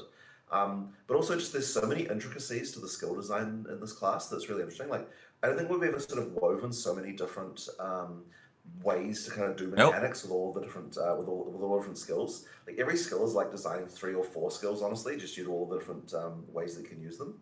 But at the same time, it's like it's all quite diegetic, by which I mean, like, you know, you I meant to open that in the other window. Ground, you electrify it, and now it's like zapping things and things like it's like it's all kind of obvious in some ways, but also kind of complicated too because you know, yeah, there's just so many ways you can use everything. There's a ton of nuance to it, but even so, I had a chance to play it last time I was visiting, like a couple months back, and there's some sort of intuitiveness to how the skills end up working together, where you can almost play without reading some of those descriptions. I think, which is good because a lot of descriptions you do have to write for those. It's actually kind of interesting. I just want Duelist to come out, man. Stat focused are actually the ones that feel the classes. Okay, thank God we have a press kit at least.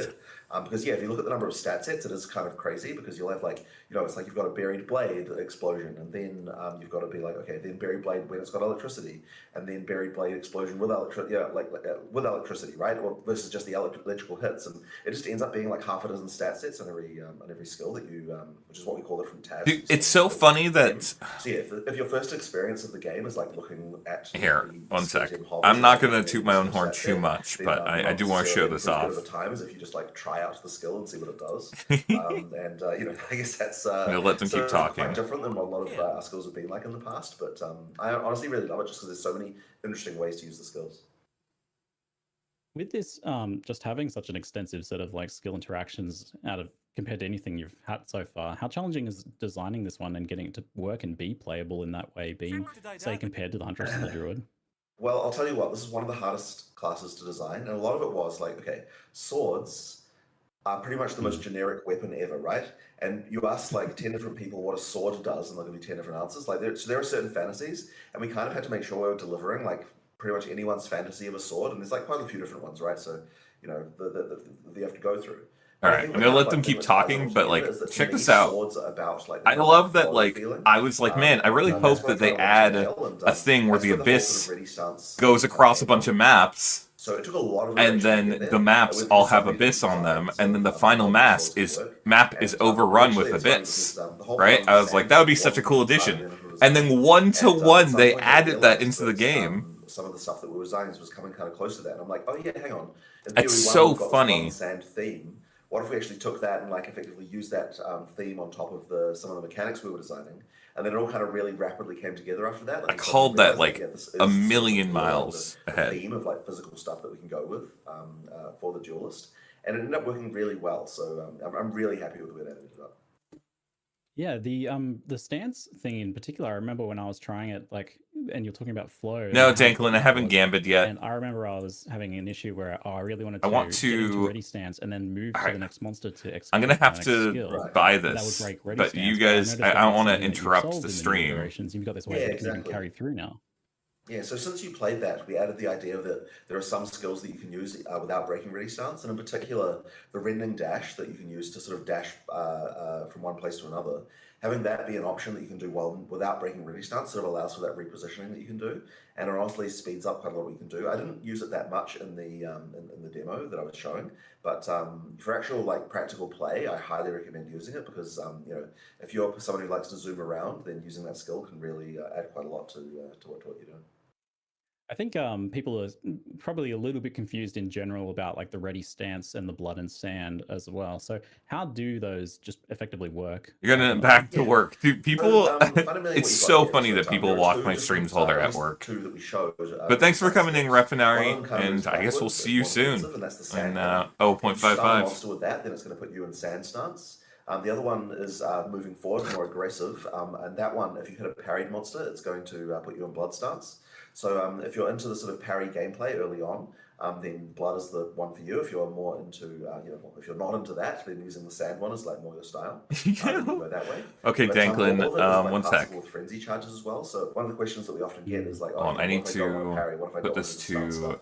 And frenzy charges effectively act as your bypass. So as Mark showed one of those builds there, yeah, combat frenzy is like a good way to be able to kind of like, you know, get those stances without that. But there's even other ways as well. So there's also support gems that allow you to get blood and sand without having to even do either of those skills as well. Quite a few different options. Like there are actually a huge number of different options that got a couple really uniques as well. We've got at least one sand stance unique and one blood stance unique right now that weren't shown. And then there's also the thing it of crashed getting my blood game. on the ground as a way to get blood on things like Cyclone. I actually didn't realize this was going to happen, but in one of my demos, I had one of those vampire monsters from Act 1, and it's like use one of those blood pools on the ground, and that actually triggered the blood. And I had no idea that we actually had done that even. Like, I didn't realize that those blood pools technically were the same.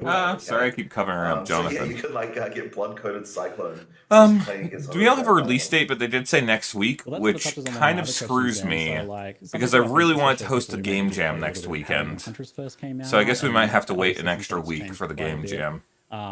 But That's about fine. Parry, some people are definitely worried about Parry. Like they see that as like a negative for a class to be focused on that because of the bad experience they might have had with it or something. So how has Parry changed or been improved here? This is actually a big question for me. Is it for the duelist playstyle there?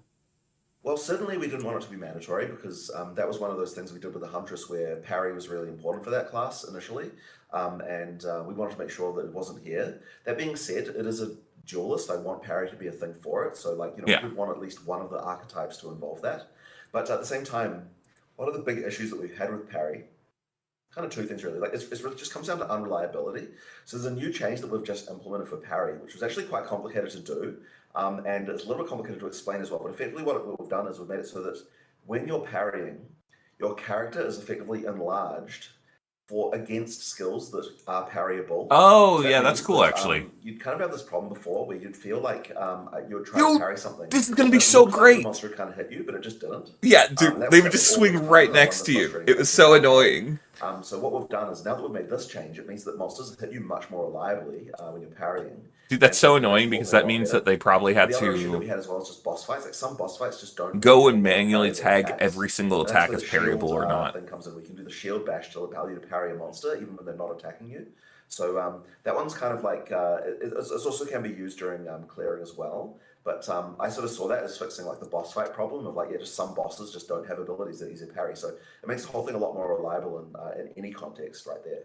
So both of those changes together really do improve the feel quite a lot compared to what we had before. And honestly, like I love to parry personally, but same. Even with that said, we know same, Jonathan. So we want to make sure there's other options too. Give me it now. Fucking shield bash parry was super satisfying when I was messing around with that. So it is one of those things that's so hard to explain to people though, because where do you even put the tutorial for that? Like it's just kind of like an extra thing on your native skill that you've got, like, just the shield that you've got right from the beginning. Do you think it's a separate skill, or do you think when you're blocking, you just like left click? The base skills like that, like technically and it there are videos slaps. for it. If you go to the alt menu, you can get to it. But Podexy, they can't increase the size of the hitbox on the character because they have to make it so it only qualifies for hits that are parryable. Otherwise, you'd be making yourself more exposed to other damage sources. Yeah, I was going to ask because like, I didn't even know about that until you told me about it later. What were you saying? Yeah. A couple more parry things there for a bit later as well. We have a not that I'm trying to spoil everything. We have a new reservation skill called codenamed Arcane Parry right now, which is effectively it charges up, and then when you parry, it does a much more significant shockwave comes out of you. Fuck yeah, that's so good. Area of effect coverage, and I'm excited, chat. I love parry changes. Parried as well, by the way. So the point of this is to effectively make it so that, like, right. we had this thing before where there was a little. Yeah, it should be a big buff to Amazon. I'm hoping that these parry changes at least come out with 055. So non-physical. So by adding like this kind of like effect to it and actually making it into a mechanic that you can do with a spirit reservation, now it becomes a thing that we can much more readily accept, and it is a good way to actually make parry viable in endgame as well, by just making it hit like a much larger area. All right, Danklin, are you here? Parry fix where you're enlarged. Is that in 055 or is that a 1.0 alongside duelist change? It's probably in 1.0, I would imagine. 1.0. I'm pretty sure. Yeah, it'll be 1.0. All right. What were you saying? But yeah, we also have a Okay.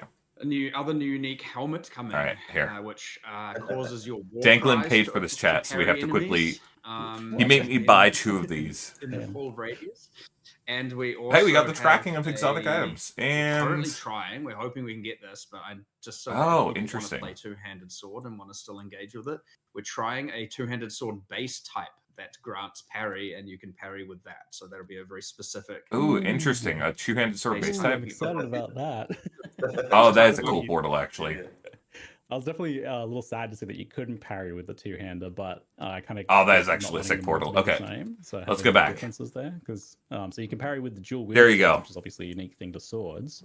And you can parry with the buckler or the armor evasion shield bases, right? Like the other ones as well. So you've got the parry with those, but that lets you a unique two-handed sword parry. That's pretty cool. I mean, it does make like I might have to so increase the cost of making me Gamba. For sure. Danklin, I'm so sorry. It's fine. It does cost me. Oh no, I'm still getting animations, cosmetics actually, out of because it. these are I can't like just some make you cool guys pay me animations for that we've seen so cosmetics. far. And also just They in definitely general, are. like some of the coolest sword animations I've seen in any game. Even noticing yeah. like some real kind of like authentic aspects to some of the movements and stuff. Like obviously it's over the top, like giant sword slams and stuff. But some of the like movements in like say the Cyclone and the way the swords twist around and the swords are handled and stuff like that. I'm like, oh, there's someone knows sword I mean, stuff on your team. Ed has done a phenomenal job, not only of the animation itself, but also just researching stuff. And I actually had someone at Gamescom, like a journalist, say to me that they actually know how to, they've used a sword and done some like, blade practice. And the first thing he said to me was, oh, like, how did you like hire anyone to like advise about this? And it's like, no, one of our animators just really interested in this stuff. And what they do is he's got like Autism chat. he's got like a weighted, sort of weighted plastic blade that he's got in the studio, and he can film video reference of himself like doing things, and sort of get some of that to get video of it. That's such a mood, though. To kind of work out how to do movements. But is he's it- just really interested in all of this kind of stuff, and he does a lot of research, like watching YouTube. Did I get videos, the watching people, Twitch like, drop, by the doing way? this stuff, and yeah, like It doesn't seem like I'm it's earning just progress towards it. Really amazing looking set of animations. Like honestly, some of the best animation work we've done. All right, I'm I gonna don't believe refresh it yet, the so I'm stream like, oh, while they're talking. I want to get my Twitch drops, chat. I apparently there's supposed to be some kind of Twitch drop. Oh no, Twitch is just done. You're right. Guys, I've ruined us. Okay, it's reloading, it's refreshing. Danklin, so Affliction is basically you go into the Wildwood, there's a bunch of wisps, there's like 3 different colors, and as you pick up the wisps, the more of them that you get, the more mobs get empowered on your map, and the stronger the empowering is, and it juices up the mobs. Yeah, but like, do they have a YouTube stream for Path of Exile right now?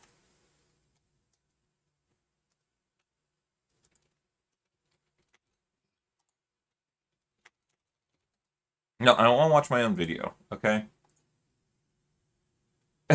Guys, I screwed myself. I can't watch the stream now. We were fine, and my greed for drops. Yeah, exactly, Danklin. I got mirrors then. Other people in New got mirrors.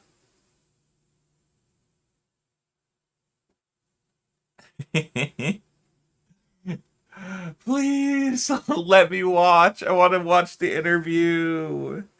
Chat, I've ruined myself.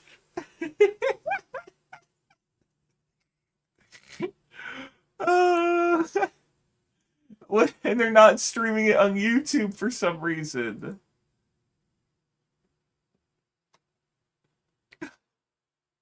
Danklin, so some of the wisps increase the rarity of items dropped by enemies, and you could stack them up to like hundreds or thousands of percent increased rarity, and it was a multiplicative rarity increase.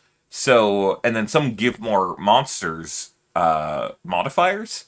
And so what you would do is you would spawn 1 billion rare monsters, and you would spam Abyss and get just like a crap load of mob packs on the map.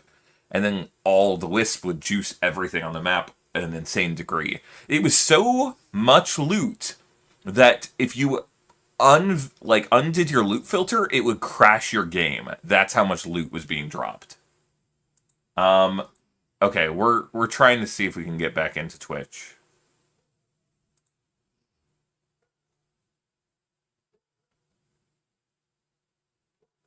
Yes, exactly, Danklin. And it means that the Wildwood like tokens that you can get from Ritual. I don't care about Xbox sales, chat.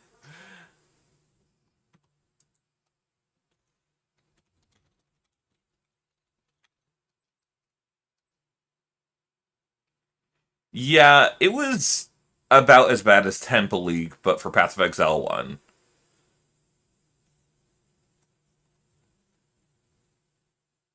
Guys, I've ruined us. How are we supposed to watch the stream now? We were doing so good. We were even getting good viewership numbers and everything, and now I've ruined myself.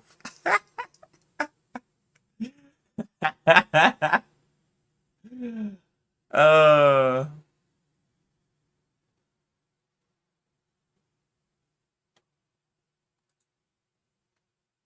Okay, but like, the thumbnail actually turned out pretty good for the stream today, right? On YouTube? Like, I feel like it looks silly, but like it works. Oh, we're back? Maybe?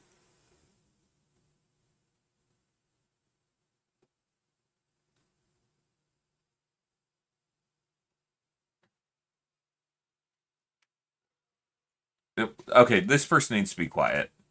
Oh, they're dive bombing their entire game. What do you mean? Who cares about balance changes? That doesn't actually make the game bad. Sorry, I get really fed up. Okay, you know what? We're getting an ad, so hopefully that means it's fixed, right? Is it just Path of Exile, or is it all of Twitch? Let's find out if Skinny Pete works. Nope, Skinny Pete's cooked too.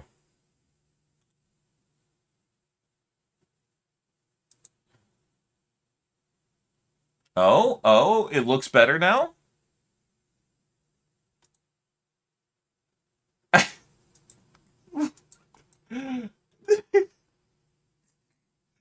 What is happening? All of Twitch is dying. Oh, hey, wait. Oh, we got another free mystery box? Yes! Yes, more Gamba! More Gamba chat! Oh, is Grand Theft Auto 6 getting revealed on Twitch? Wait, no, they said they were revealing it on fucking Netflix because they're assholes, right? Sorry, Rockstar has lost a lot of my, my trust recently. My faith, my viewer, my support. I don't know. Rockstar just feels icky at the moment.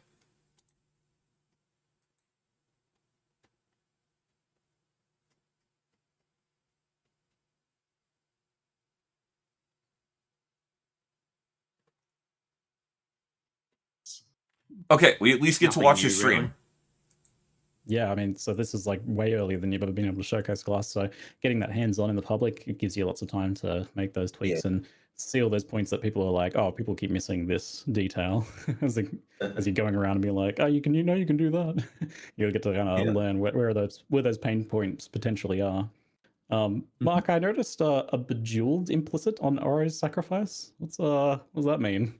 Yeah. Well, okay. I've mentioned a few cool base types. So we just to clarify, there was the two-handed sword with readied stance. With parry, right? And these are base types. So we've put a lot of effort into making the base types of swords real like epic.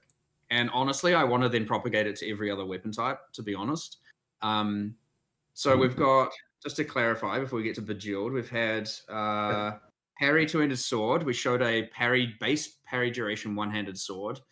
What was the other one we showed two-hander? There was the buried blades are ancestrally boosted that we showed in that video. And then Oro Sacrifice has bejeweled, which is the base type property of the Twilight longsword, I believe it's called. And it just means that item comes with a dual socket instead of regular sockets. So it's not necessarily better, but it's sort of interesting, and it's trying to just create a bunch of different things with all the different base types where, that whole suite of them that will drop at end game. So currently, like a lot of weapons, you probably get like 5 base types at end game, maybe 6. Pretty much the entire sword line will have a end game counterpart with all the implicits. That's good. Just because we've put a lot of cool stuff there. I hope that they do that for the other weapon Here's types. the one that's high attack speed. Here's the one that's got some crit. Here's the one that's just the bonk damage and all of that. But then all the others we've tried to make sure have really special implicits, and that includes the base type of Oro Sacrifice. So, yeah, hopefully people enjoy it and think it's cool. But I definitely was pretty excited about it. And honestly, I find now the base type itself like has some build enabling properties, which I would say hasn't really happened before. So I'm excited to see having that extra axis of like, damn, what sword do I want to use? There's like 3 or 4 options here. I don't know what to do. Yeah, I wonder if Twitch is still dying.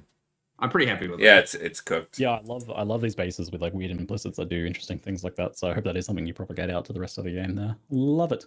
Let's talk about what's coming up in the nearer future for people to get their hands on with. But first, you did mention that you were hoping originally to get a big balance pass in 0.055 in the lead up to launch, but now that's the bulk of that at least is being pushed until launch. Is there some stuff that you feel like you really want to get in before then, though? Is there anything that you do want to get into? Anything, Invoker rework or buff. Well, want to and realistically possible are the 2 things that are at clash here. I wanted to get all of it in. It just wasn't coming together in a way that wasn't just going to. Like the things with this is you can't like half-ass it and deploy it. So if you remove all of X and don't do all of Y, it's just like, okay, why did you just remove all of that? I don't understand. And we weren't just able to bring those packages of changes together, especially while we've got a whole new class in development, getting fully balanced and prepared. And that made it even twice as hard because, as Jonathan's mentioned in the past, and we've talked about, every single time we make a new class, we end up changing every system under the sun. And then we want some of those in and some of those not in. And it was just this giant ruckus of, it's like a kind of just massive writhing changes everywhere. And it was so hard. Literally just merging the changes. Literally just merging the changes was a disaster. Like just like picking the things, like the commits, like did these ones go in, did those ones not go in? Like we're in the middle of doing like a massive bleed revamp in order to do the duelist, and yet we also want to try to somehow what parts of that need to go in and what parts don't. And, you know, like it's just like such bleed feels terrible. A crazy puzzle. And we are at the point where literally like our producers were like, we don't know if we can make a build of this. Of like what you want, like we've got a bunch of changes. We'll probably have at least one other class with 1.0, and then after that, the other 2 or 3 classes will come after 1.0. Like, more changes were needed, like more things needed to actually happen as well. For example, to support echoing strikes, we had to make it, we effectively refactored our entire cloning system, which kind of touched on every single skill in the game. And it's like, okay, well, we don't want that because it's untested, has a bunch of ramifications, and stuff we still need to iterate on. Yet now any change we have to make to every single skill now has a conflict when we're trying to merge it to the actual build. And honestly, it was just turning into an absolute disaster. And it was like, okay, cute little baby. This just isn't going to be ready, and we're just going to have to keep delaying it, and to the point where like, what are we even going to? Yeah, you're right. We might only get the sword one, which would suck. Wasn't really feasible, honestly. Originally said that we would hopefully get 2 or more. Working around all of that was making everything take significantly longer, and then all of a sudden now we're getting less done because we're having to work around that, and it was just not coming together. And it is sad, and I am real gutted about it because there's a lot of like real cool stuff there. Like we have ascendancy class. I have a friend who like has thousands of hours in PoE1 and refuses to even touch PoE2 until every single class and weapon is in the game. Jonathan and how I think that's so silly. I was about it, and I was like, no, I want it all in there, but it just honestly wasn't production wise feasible at all. So it's sad. Go ahead. It is more for 1.0 though, so that's always good. Yeah, I was gonna say, with it being such like a eldritch horror of interconnected balance changes there, are you worried about putting it out at 1.0 then? Because that was like no, the thing. Because the difference Mark is always drinking wine. When we're making like Jonathan. patch, what we're doing is we're taking it's so funny from our kind of like development version, we're merging them in. But when we're going to make a entirely new release, that's what's called a retag. We effectively like take everything that we have on our development version, and it all goes live. Echo, so I feel that. Like kind of I feel like they should just remove the passives that don't do anything. There's no reason for them to be there. I think he means from the testability sake, maybe. Well, sure, I guess so. I mean, there's always that, but look, 1.0 is going to get a hell of a lot of testing. Obviously, there's a lot of stuff to do there. So our QA team will be all over that. We got more time now to make sure it's right as well. Damn, I just realized poor Mark is like me. Since most of the balance changes are being deferred to he's even more. I've got that annoying dive thing into where too like many of the my balance related beard questions at this doesn't point, grow on we're my still cheeks obviously that quite a well. ways away. But I at least get But one of the things we sideburns. did Poor discuss Mark was only the plus has the neck levels beard. side of things, and that is probably the one that came up the most. I know that's And I know random, you guys said guys, in the but past that you were reviewing I some never thought changes about it in before. 0.5 from that to see how that they landed. But it does seem like plus levels are still seen as quite a bit of a problem crowding out Yeah, uniques Echo, and they could just, increasing they in literally have the availability ability in to some just remove cases it. as It's well with weird some that of they the even allow it to stuff from the exist in Runes the of game. Aldor. So how are you Except for feeling as a about plus teaser. level balance overall at this point now, or moving forwards towards 1.0? Is that on your radar there? It is still on the radar, yes. I haven't actually done the changes for it yet, and I don't 100% know exactly what to do, but I mean, we've had probably 15 discussions about it now, so it's one of those, it's turning into the next dexterity for sure. And we'll see. Oh. We'll end up somewhere for sure. I just don't know exactly what that is right now, but it's the second on the spreadsheet. There's like a spreadsheet called Mark to do something, and it's the second one. So it's What's number one out of interest? we're having another balance meeting today to discuss it. So what is number one? It's probably just whatever I added last. Number one is reserved for this hasn't been sorted in the list yet. Okay. Because I just insert at the top of the sheet when I add stuff. So and then it gets reprioritized. But that one stays at number 2. I see. Okay. Have you guys discussed like some of the things being kicked around? I've seen like I don't know what's a good solution and what's not, and for what reasons here. But have you discussed like maybe like level 30 is the cap that you can reach for gems, or limiting the amount you can get there, or is it more of something you're looking at? Oh, well, it's maybe just about getting the numbers right. Like we just want to bring those down to certain levels. Where do you kind of feel it is? Caps have there is a cap, but yes, caps have been discussed. There is a cap. I think the important thing we want to do is not kill. Well, honestly, I would say there is a few problems with like caster itemization, and I want to make sure that we don't just take away that itemization.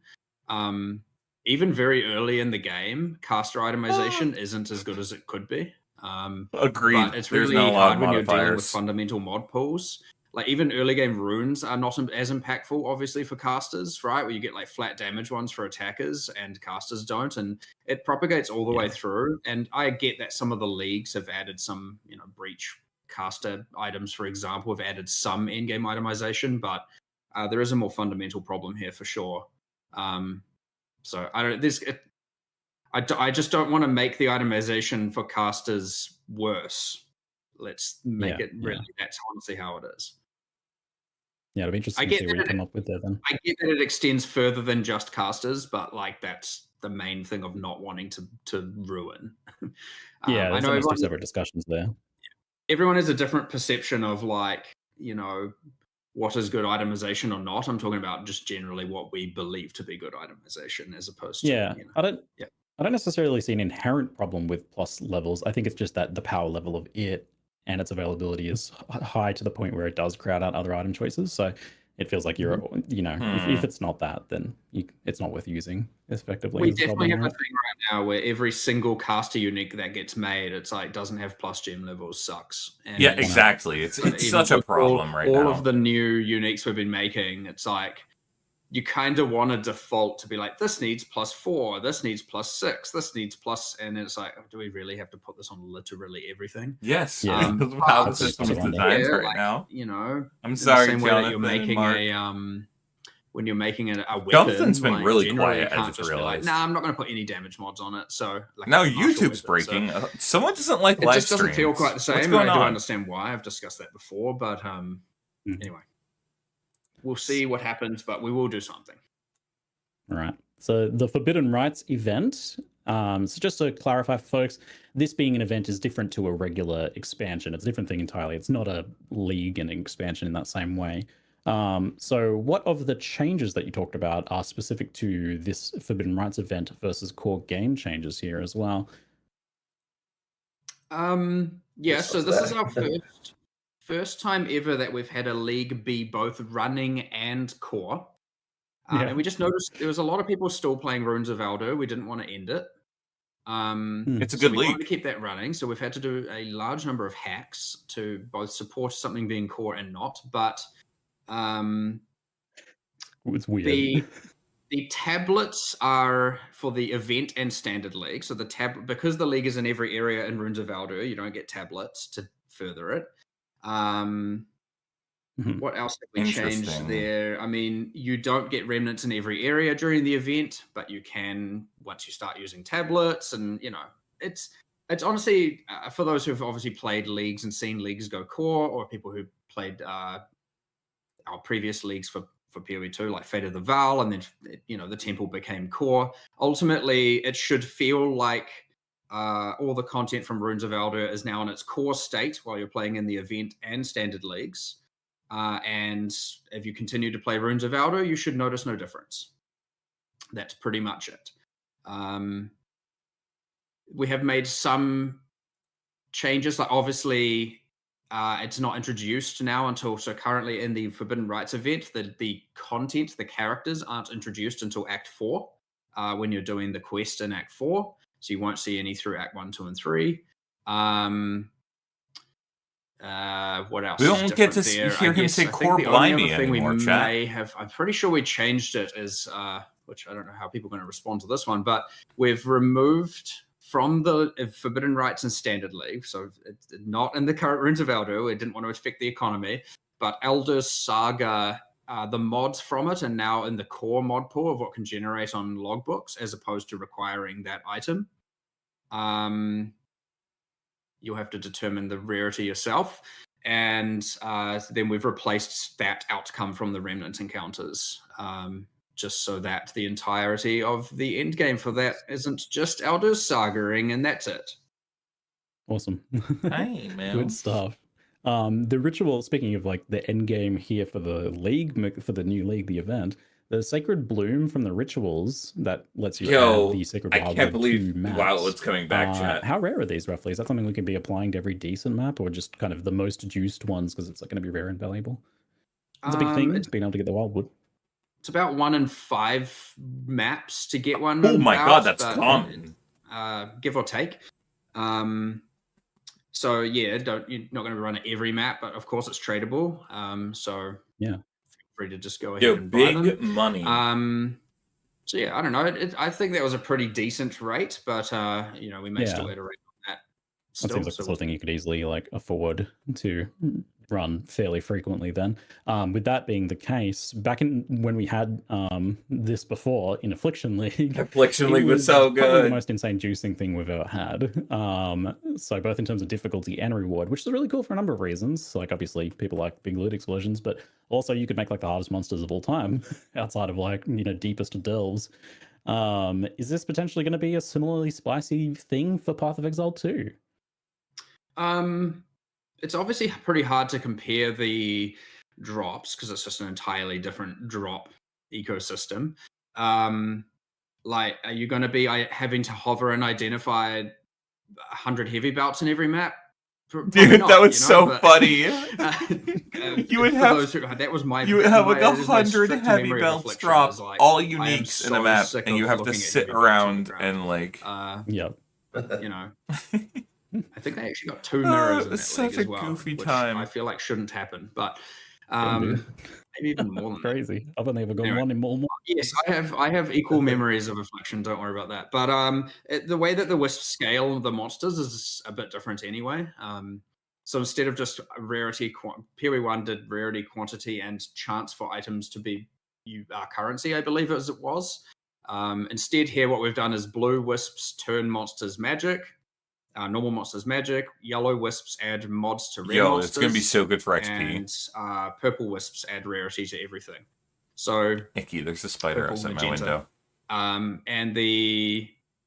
So if you're stacking rare monsters, obviously yellow and purple is the right combination to get. So are you going to expect the same levels of juice?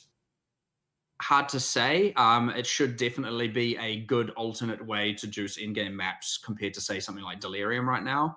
And of course, though, you can stack both of them. So, we might to some degree, of course, because they both get better with tablets, so they are contesting with one another. But you can just run both and stack it with everything else that is in the in-game. We currently. might so, should be good, pretty out by there. The way, chat. Pretty crazy. Right on. Just rapid fire. The Trial of Chaos was. It looks like the they changes fixed there look the amazing. Twitch. It was one of my least favorite parts of the game. So those changes, there's huge sort of improvements there. Love to see Never that. mind. Is Sekima's likely to get a similar treatment in some way on the way to 1.0? It's not as bad in my opinion, but still be good to see. It is in terms of content that Yeah, existing content that Danklin, needs 200% Delirium, it is the City next, Affliction breach maps. like as an actual. Oh, that's gonna be content, the not worst. like character side or balance or anything. It is Yep. the next thing on Hello, our list Baloo. that is the worst thing. The next worst. So yes, we definitely want to, but obviously Jonathan looks lot so to do tired. for the end of the year. So we'll have to see if we can fit it in. What but time is it see over there right how now? it goes, but yeah, like if not, I would say if not for release, then you'd look at it for 1.1. It's like kind of 11 territory p.m. for sure. That's so funny. but Jonathan's honestly, just stuck here. The changes we made to Trial of Chaos are like it's so much better. Like holy, oh my god! He's and like it should never shaking, have been trying in not that to state. sleep. Like I was writing and reading all the patch notes, and I was just like, we should never have had to write this. This should not have ever needed swords to are have been a coming patch out note. in This is, 1.0 like, only horrendous. Diet Dr. Base. And I'm Got sure there when in we the get end. through Trial of Um, Sekimas, we're going to have a similar Trial of situation Chaos got a going on, complete so, rework and overhaul for 055. It's not as bad. At least And there's like a kind of Affliction strategy there League to is some back degree and ways to for make money and League of lines. the new and, mini league.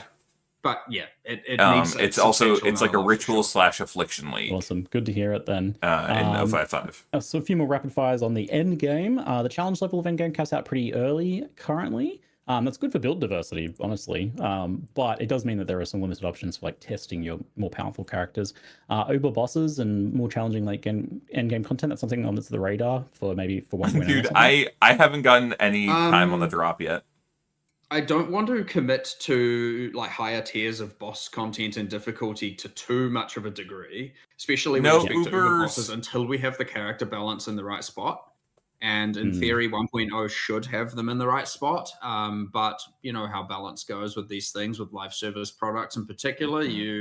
And similar to PoE1, right? It's every single league we have balance changes. We're gonna refresh, and if it works. Don't want to add Uber boss content until we've felt like that's in a stable spot for sure. Okay, it's a stable spot for sure. Okay, No, it was just working. I just want my I want my drops. I want my drop. That were being there we played go. the least, and I played them. Thank God. And honestly, fighting those pinnacles with those characters was insanely difficult. Let's go. I could finally earn the drop. If we were to add content beyond this, it's just impossible. It's just not going to even be possible. I have 4% more to go for my free mystery box. And I played a good character as well, and I was just okay, we need to we've got some work to do here. Yeah, no swords, create a bunch of no balance changes at all. Be able to even achieve. They literally were like, "Yeah, sorry, we're just not going to do any balance changes. The low end is just we're saving all of them for 1.0. And honestly, the very very top end, which is crazy, kind of builds is not in the right spot either. So. Once we get there, I'm hoping to be able to actually start thinking about it. But I mean, the Wildwood will go towards making things harder, so don't rest assured. Some juicing potential there. There's been a few questions about the state of tablets, focusing on tablet management, trading, rolling them, the work that kind of goes into getting the modifiers that you want for your in-game farming strategies. You get it compared to things like scarabs, which have those set effects. So they've got that double whammy of like random modifiers and the limited uses. So funny. What do you like or not like about the current tablet design? Is this something you're thinking about at all, or is this kind of the first time you've heard that brought up? It's kind of annoying, Danklin. Like, we've actually there's no reason discussed not it to play pretty in Gemling depth recently when also talking about PoE1 with respect to like the current state of endgame there and talking about all of the changes we want to make around there and how it compares to PoE2 and what parts do we like and not like. Personally, I really like the tablet, the mod rolling side of things. And what we've found is generally over time, there is at least an audience that are more aligned towards wanting determinism. And thus the mod rolling can get phased out. And I actually think that this has been a big part of the discussion where we're looking at this. I feel like by adding more determinism and removing these like random axes, the strategies end up becoming quite dull, and then have to just be I agree with balanced this. around that determinism, and then they get neutered. And If then there's you've too much just lost determinism in kind of crafting, everything, because everything is all equal and everything's then it's like balanced. there's nothing to do. It's had that effect. Like, definitely it's had that Like, you effect only do as one to thing, where and it's always fine the best line is thing. between the kind of mod rolling and the determinism. I'd say that it's something we still have to kind of figure Mal? out, but I'm quite happy with how that is right now, where there's like some crazy stuff you can do, but it requires specific tablets with specific mods. And so, yeah, I immediately I caught us. We were actually doing this for 055. I was like, all of a sudden I saw a bunch of the really spike modifiers getting kind of like people pushing to nerf this, nerf that, get this in line with the rest of the content. And I was like, let's not do that right now. I think there's one or two that, like, okay, I understand the beyond my reason, cat just really but wants to be I was like, flat. let's pull back some of that, because I want to actually reevaluate how much power you should be able I to need get some out of these Gamba abandoned emojis for modifiers, Path. as opposed to things Yeah, that are honestly, I always should get a on. Gamba emoji for And, floppy. so yeah, there's still some evaluation to do there, but You also need floppy heart. personally, I'm quite happy with it. I love that you get some tablets that are out of control and cause you to have, well, my recent demonstration, an army of sentinels or sentries following you around, adding runes to everything. We have some crazy stuff with the Expedition. I mean, the Expedition tablet mod is actually a lot larger and has a lot more spike stuff at the top. So I'm actually quite curious to see how people feel about that in the Forbidden Rites, to see how that plays as well. We've tried to make sure that mod pool is larger than the other tablet mod pools, to see if that is a something people resonate well with or not well with as well. So yeah, you can. Anyway, my point being, like, we still haven't quite. Oh, We're still discussing it, and we're still kind of testing some stuff with the tablets and Forbidden Rites. Yeah, will dude. reveal some of Oh that, my god, but look at him. Ultimately, He's personally, I'm pretty really happy with dosing where it. it sits, That or he's just looking at his phone, overall. dude. Maybe he's just looking really Awesome. subtly yeah, at it's good to hear his it's in phone. discussion then. One thing I saw that was like maybe an easy win was to get bookmarks in for the We need in-game trade. a sleep 'Cause I status think effect. people use that for convenience when trying to trade this stuff, and being able to set those up and bookmark those would be pretty sweet. Pretty sure that is a thing. Oh, So Yeah. interesting. we have we have favorite trades. He said and one recent thing, chat. trades as He two said, things yeah. that are internally as of yesterday implemented on PoE2. You could tell he's like, hell yeah. can I please go? Awesome. I think it Good was news. on Guys. gamepad and or I'm at console, and now it's 98% on keyboard, mouse, or 96%, as but of hasn't yesterday moved. internally, and It won't yeah, move. I will. I'm so We should be able to close. get that into 055. Yes, excellent. Easy Alright. win. Good to hear. I want to know what his well, question is, and I I will will let refresh. you folks go, and we No! Don't let him go! I need my Twitch drop! What do you mean you're gonna let them go? No! I have one left! You can't end the stream! No! And then we have ads, so we can't even, like... What's the point? Please tell me the ad time at least counts. Like, I'm super refreshed! This is a Wingstop I don't flavor care about standoff. wings. Give me my drop. Tangy flavor of Carolina Gold versus the spicy Please. cold notes of Jamaican jerk. And don't forget, I the just mustard. need Learn the a flavor single wheel. minute. Wingstop. Okay, at least the qualifier race is starting soon. Hey, you know what? I'll sit here and talk about it for just a minute.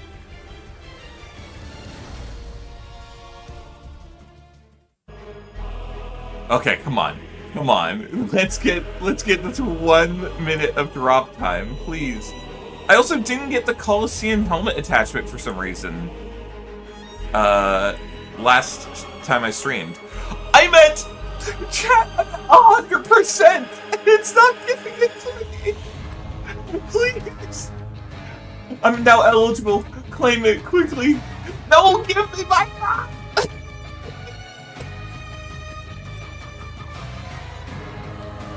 Oh no, nails, that sucks. Oh man, I could really go for some chicken right now, honestly. They did not give a date, I don't think, Benneth, but they said next week, and I believe some people were saying it's Friday.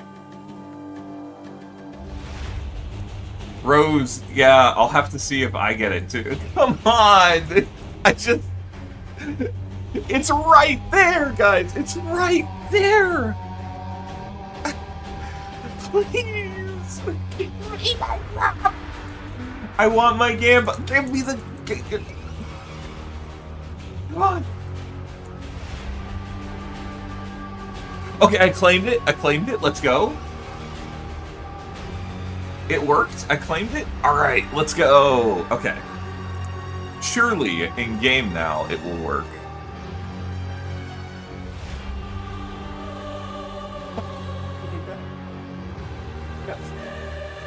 Oh, I put that here. Oh, I see it. Alright, chat, hold on, I have to exit the character login. And I'm taking off my headphones for half a second.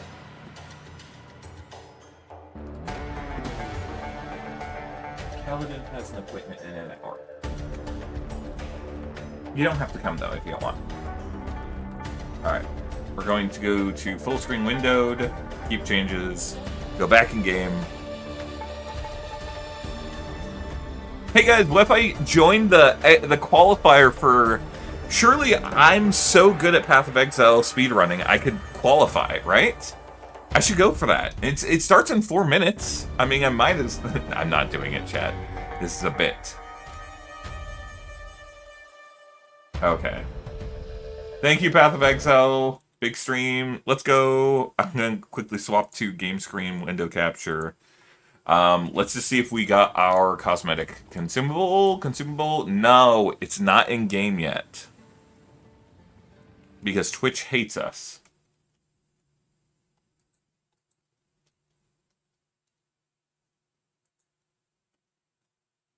It may take some time to fulfill. I just want more Gamba, chat. I'm obsessed with the Gamba.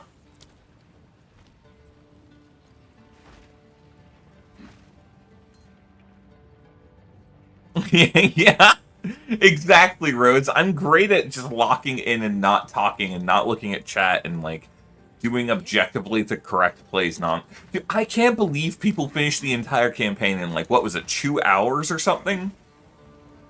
That's crazy.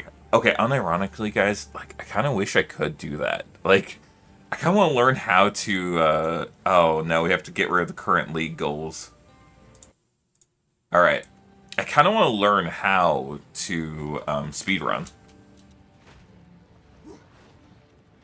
Oh, why is my ghost chat not on my screen? Hey, Miles, how are you? Swords are coming. I mean, Chimichanga, they're coming, but not for a while, and it makes me sad. What horror? Thank you, Mihail. Alright. What horror? It's without interlude. Even so, 2.5 hours or 2 hours just to get to the end of Act 4 is crazy. Did we do a Guild SSF League wrap-up going over what goals we met? Not yet, Balu. I might admit... Ideally, I want to make a video. I want to make a video. I want it to just be a compilation of a bunch of, like, the clips, the key big moments, things that I'm like, yes, we did this thing. You know, or attempts at fighting the Trial Master, etc. That one that one blinds map you guys made me do, where I like, where I was trapped in the corner for like a full 2 or 3 minutes. That was terrible. Hi, Nguyen. I'm not playing Poe, by the way. I'm here to claim my cosmetics. Which went down again? Oh, man.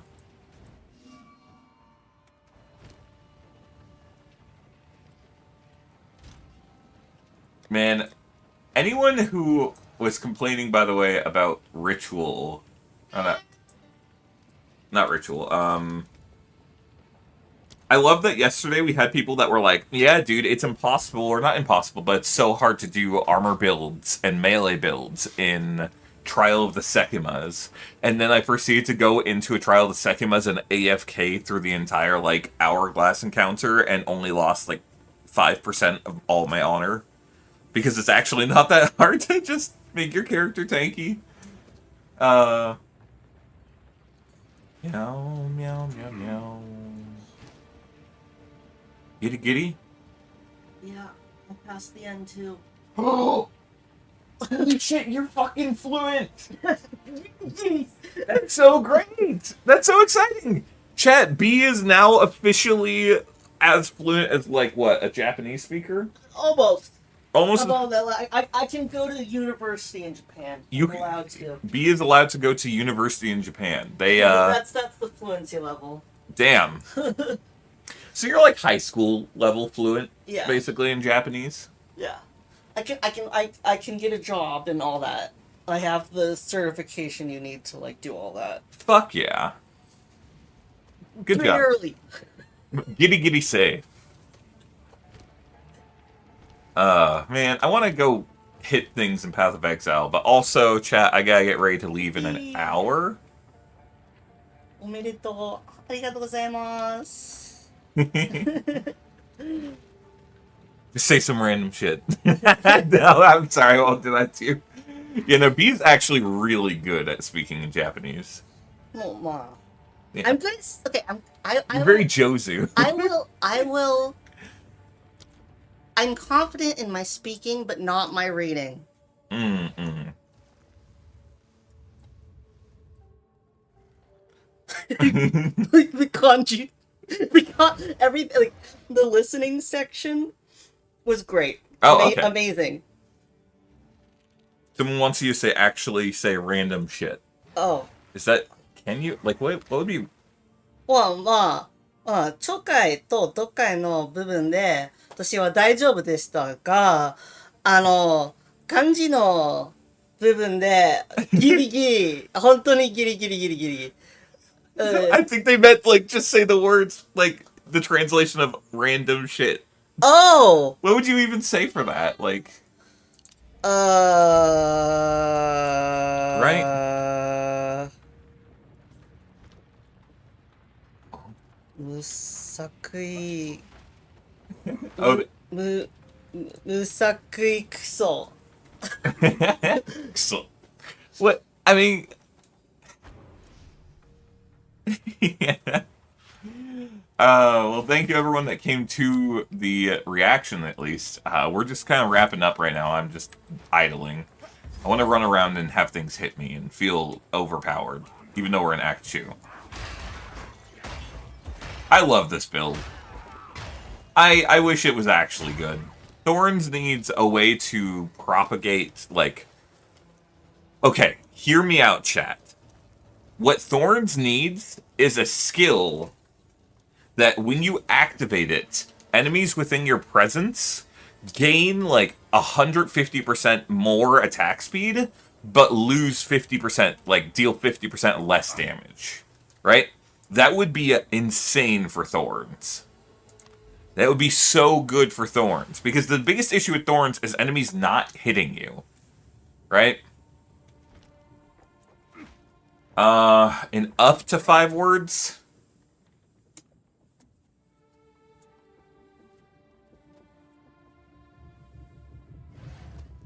I could do 6 words. Because I wanted to say, it's alright, I guess. I mean, it's alright. I mean, yeah, Hanzik, but that's like an offensive action. I want enemies to be hitting me and dying, right? I don't want to have to specifically run up and hit enemies. Because the issue is, when you make a support, a unique anything that makes it so you deal your Thorn damage on hit, then what that does is it encourages you to do the fastest hitting attacks in the game. And so, like, Spear Field is the only good skill you can use that with. And it's so annoying because I want to use other melee skills and be offensive, but there's no point to be offensive and, like, use melee skills that aren't just rapidly fast attacks. So, for Thorns... Okay, what I actually would like is basically make enemies hit me more. And then I want one where when you execute a certain skill, based on how many Thorns have procced in the last, like, 4 to 8 seconds, it gains a huge bonus nuke of damage. That would make Thorns decent. Or if it was, like, a percentage of all damage you have blocked or mitigated recently gets added to your Thorns damage, that could be good too. Yeah, the fact that we got Wildwood is hilarious, because that's going to mean we're getting crazy juice again. But on the other hand, it's like, it's whatever. Dude, remember when people were whining that they, like, buffed Rolling Slam to allow you to actually use it? That's all. That's my only commentary. Yeah, like,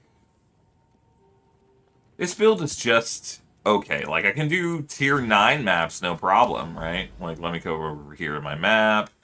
We'll go over to the wetlands. I don't know, like, sure, we'll 6-mod this bad boy. And then I think I should probably put this helmet on. Oh, but then I lose the strength I need. What is my current strength? Wow, I need a lot of strength for my helmet.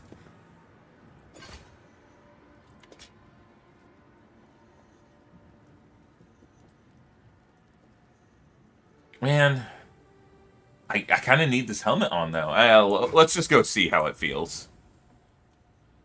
Is there a new economy? There will be, Meneric. Yes, it's going to be its own, like, private league, or its own custom league, basically.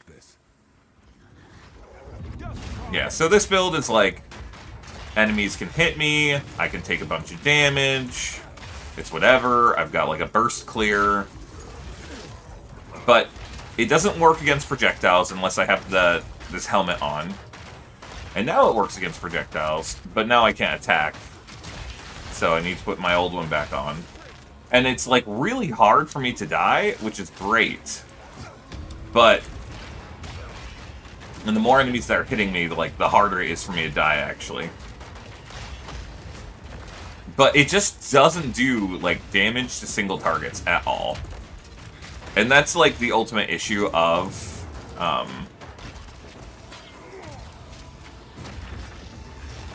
these kinds of builds.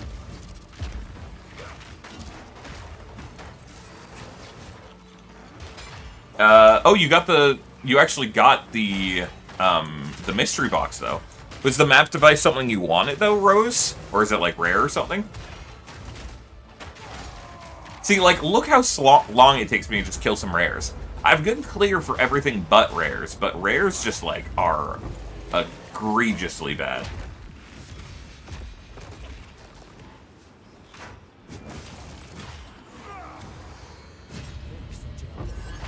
Oh, hey, Chaos.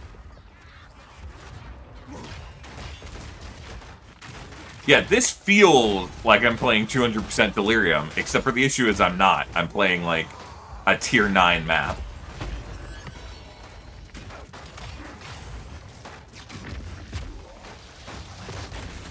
I'm, like, pretty indestructible, though, which is nice.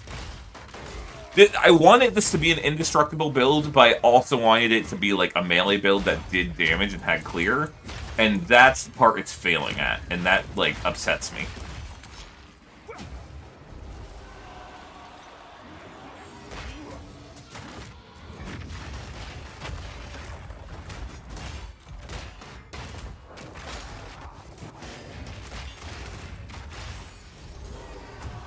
Foul stench, Gauntbringer, thou tarnished, pursuer of thine grace. Someone must put your dreams to rest. Let it be Margit the Fell Omen. I almost died there. I wasn't paying attention.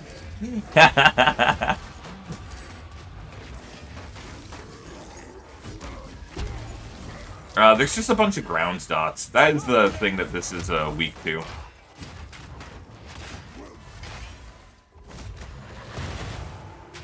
Nothing else, really.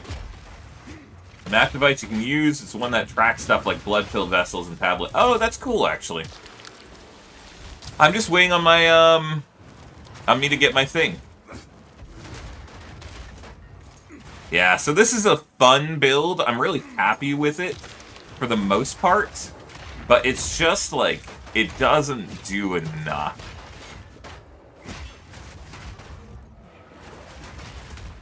It's also funny because we only have like 350 energy shield, but we can basically keep that up perpetually so long as we're taking physical damage. It's really bad though if we suffer any ignites. In fact, I might want to get the anti-ignite charm. Like, that's how bad ignites are for this build. Because they just completely mitigate our ability to regen our, what's it called? What charms do we have? Silver Charm, which I don't care that much about. Bleeding Charm is actually pretty decent. And I guess I could get rid of the Frozen Charm for the Ignite Charm.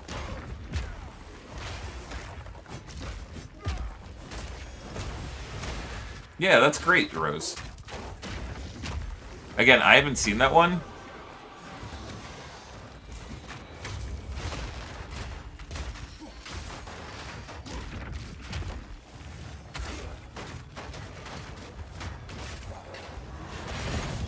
Oh, that's hilarious that I just immediately got that.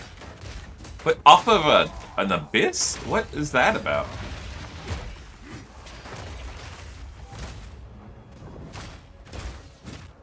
I wonder what... I have Bastion of Light on this build. What a terrible, terrible skill to use. I hope that Bastion of Light gets a rework. It's such a cool concept, but the fact that you actually have to hit them with the shield bash makes it pretty terrible. Alright, I think I'm just gonna leave this map. I honestly don't even care about completing it. I'm not here for playing this league. I am going to see what the shrine is, though, because I want to have more shrines.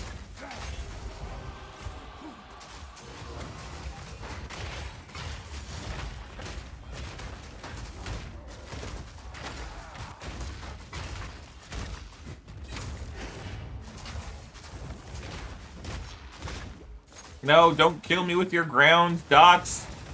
Oh, it's because he's got Shadewalker. Shadewalker is a really hard thing for this build to handle.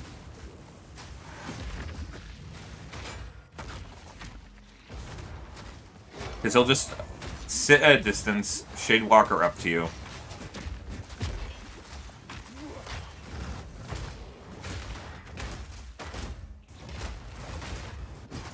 God, the damage is so bad, chat.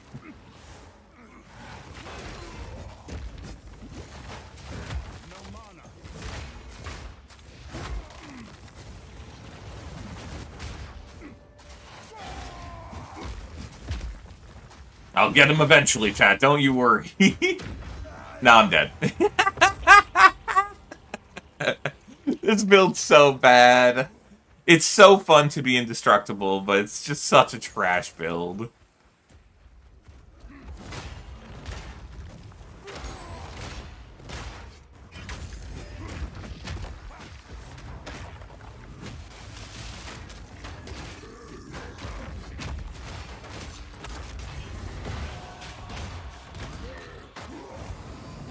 Oh, whoa.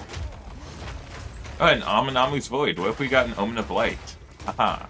It's a joke, because there's literally no chance of us getting an Omen of Light. Because I'm dead! Alright, let's get out of here. I want my... They're not giving to me. Chat, they hate me.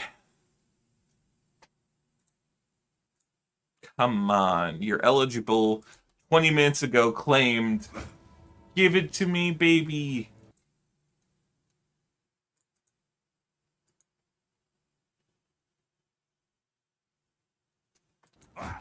Wait, Lightbringer Hood. When did I get that? Maybe my just Twitch and PoE need to be relinked, because I also don't have that, what's it called? Lightbringer Hood. Sweet. Yeah, exactly. I was like, I'm gonna have to reconnect. Link PoE Twitch.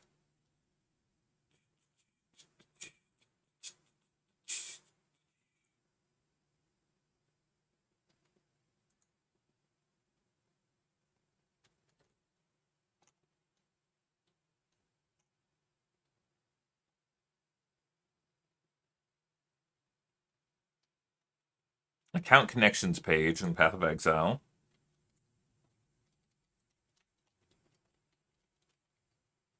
I will click manage account. Connections. View rewards. It says that I should have them, actually. Oh, new? Let's go! Gamba, Gamba, Gamba, Gamba, Gamba! Son of a waypoint? That's it? Gamba failed me again, chat. Always. Let me see if I have that helmet, though. That helmet looks sick. When did I get this? What did I get that from? That's an excellent helmet.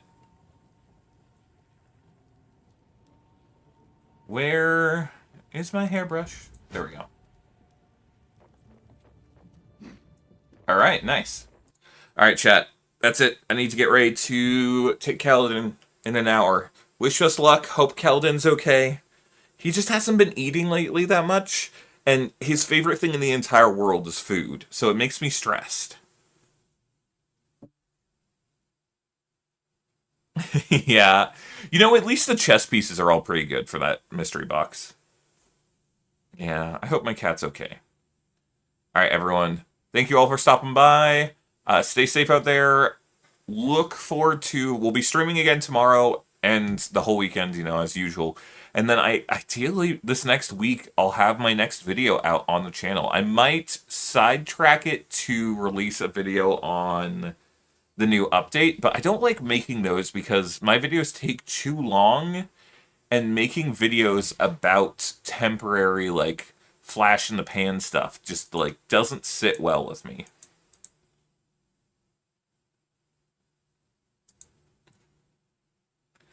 Like, this last video I uploaded did do pretty decent, but I don't know.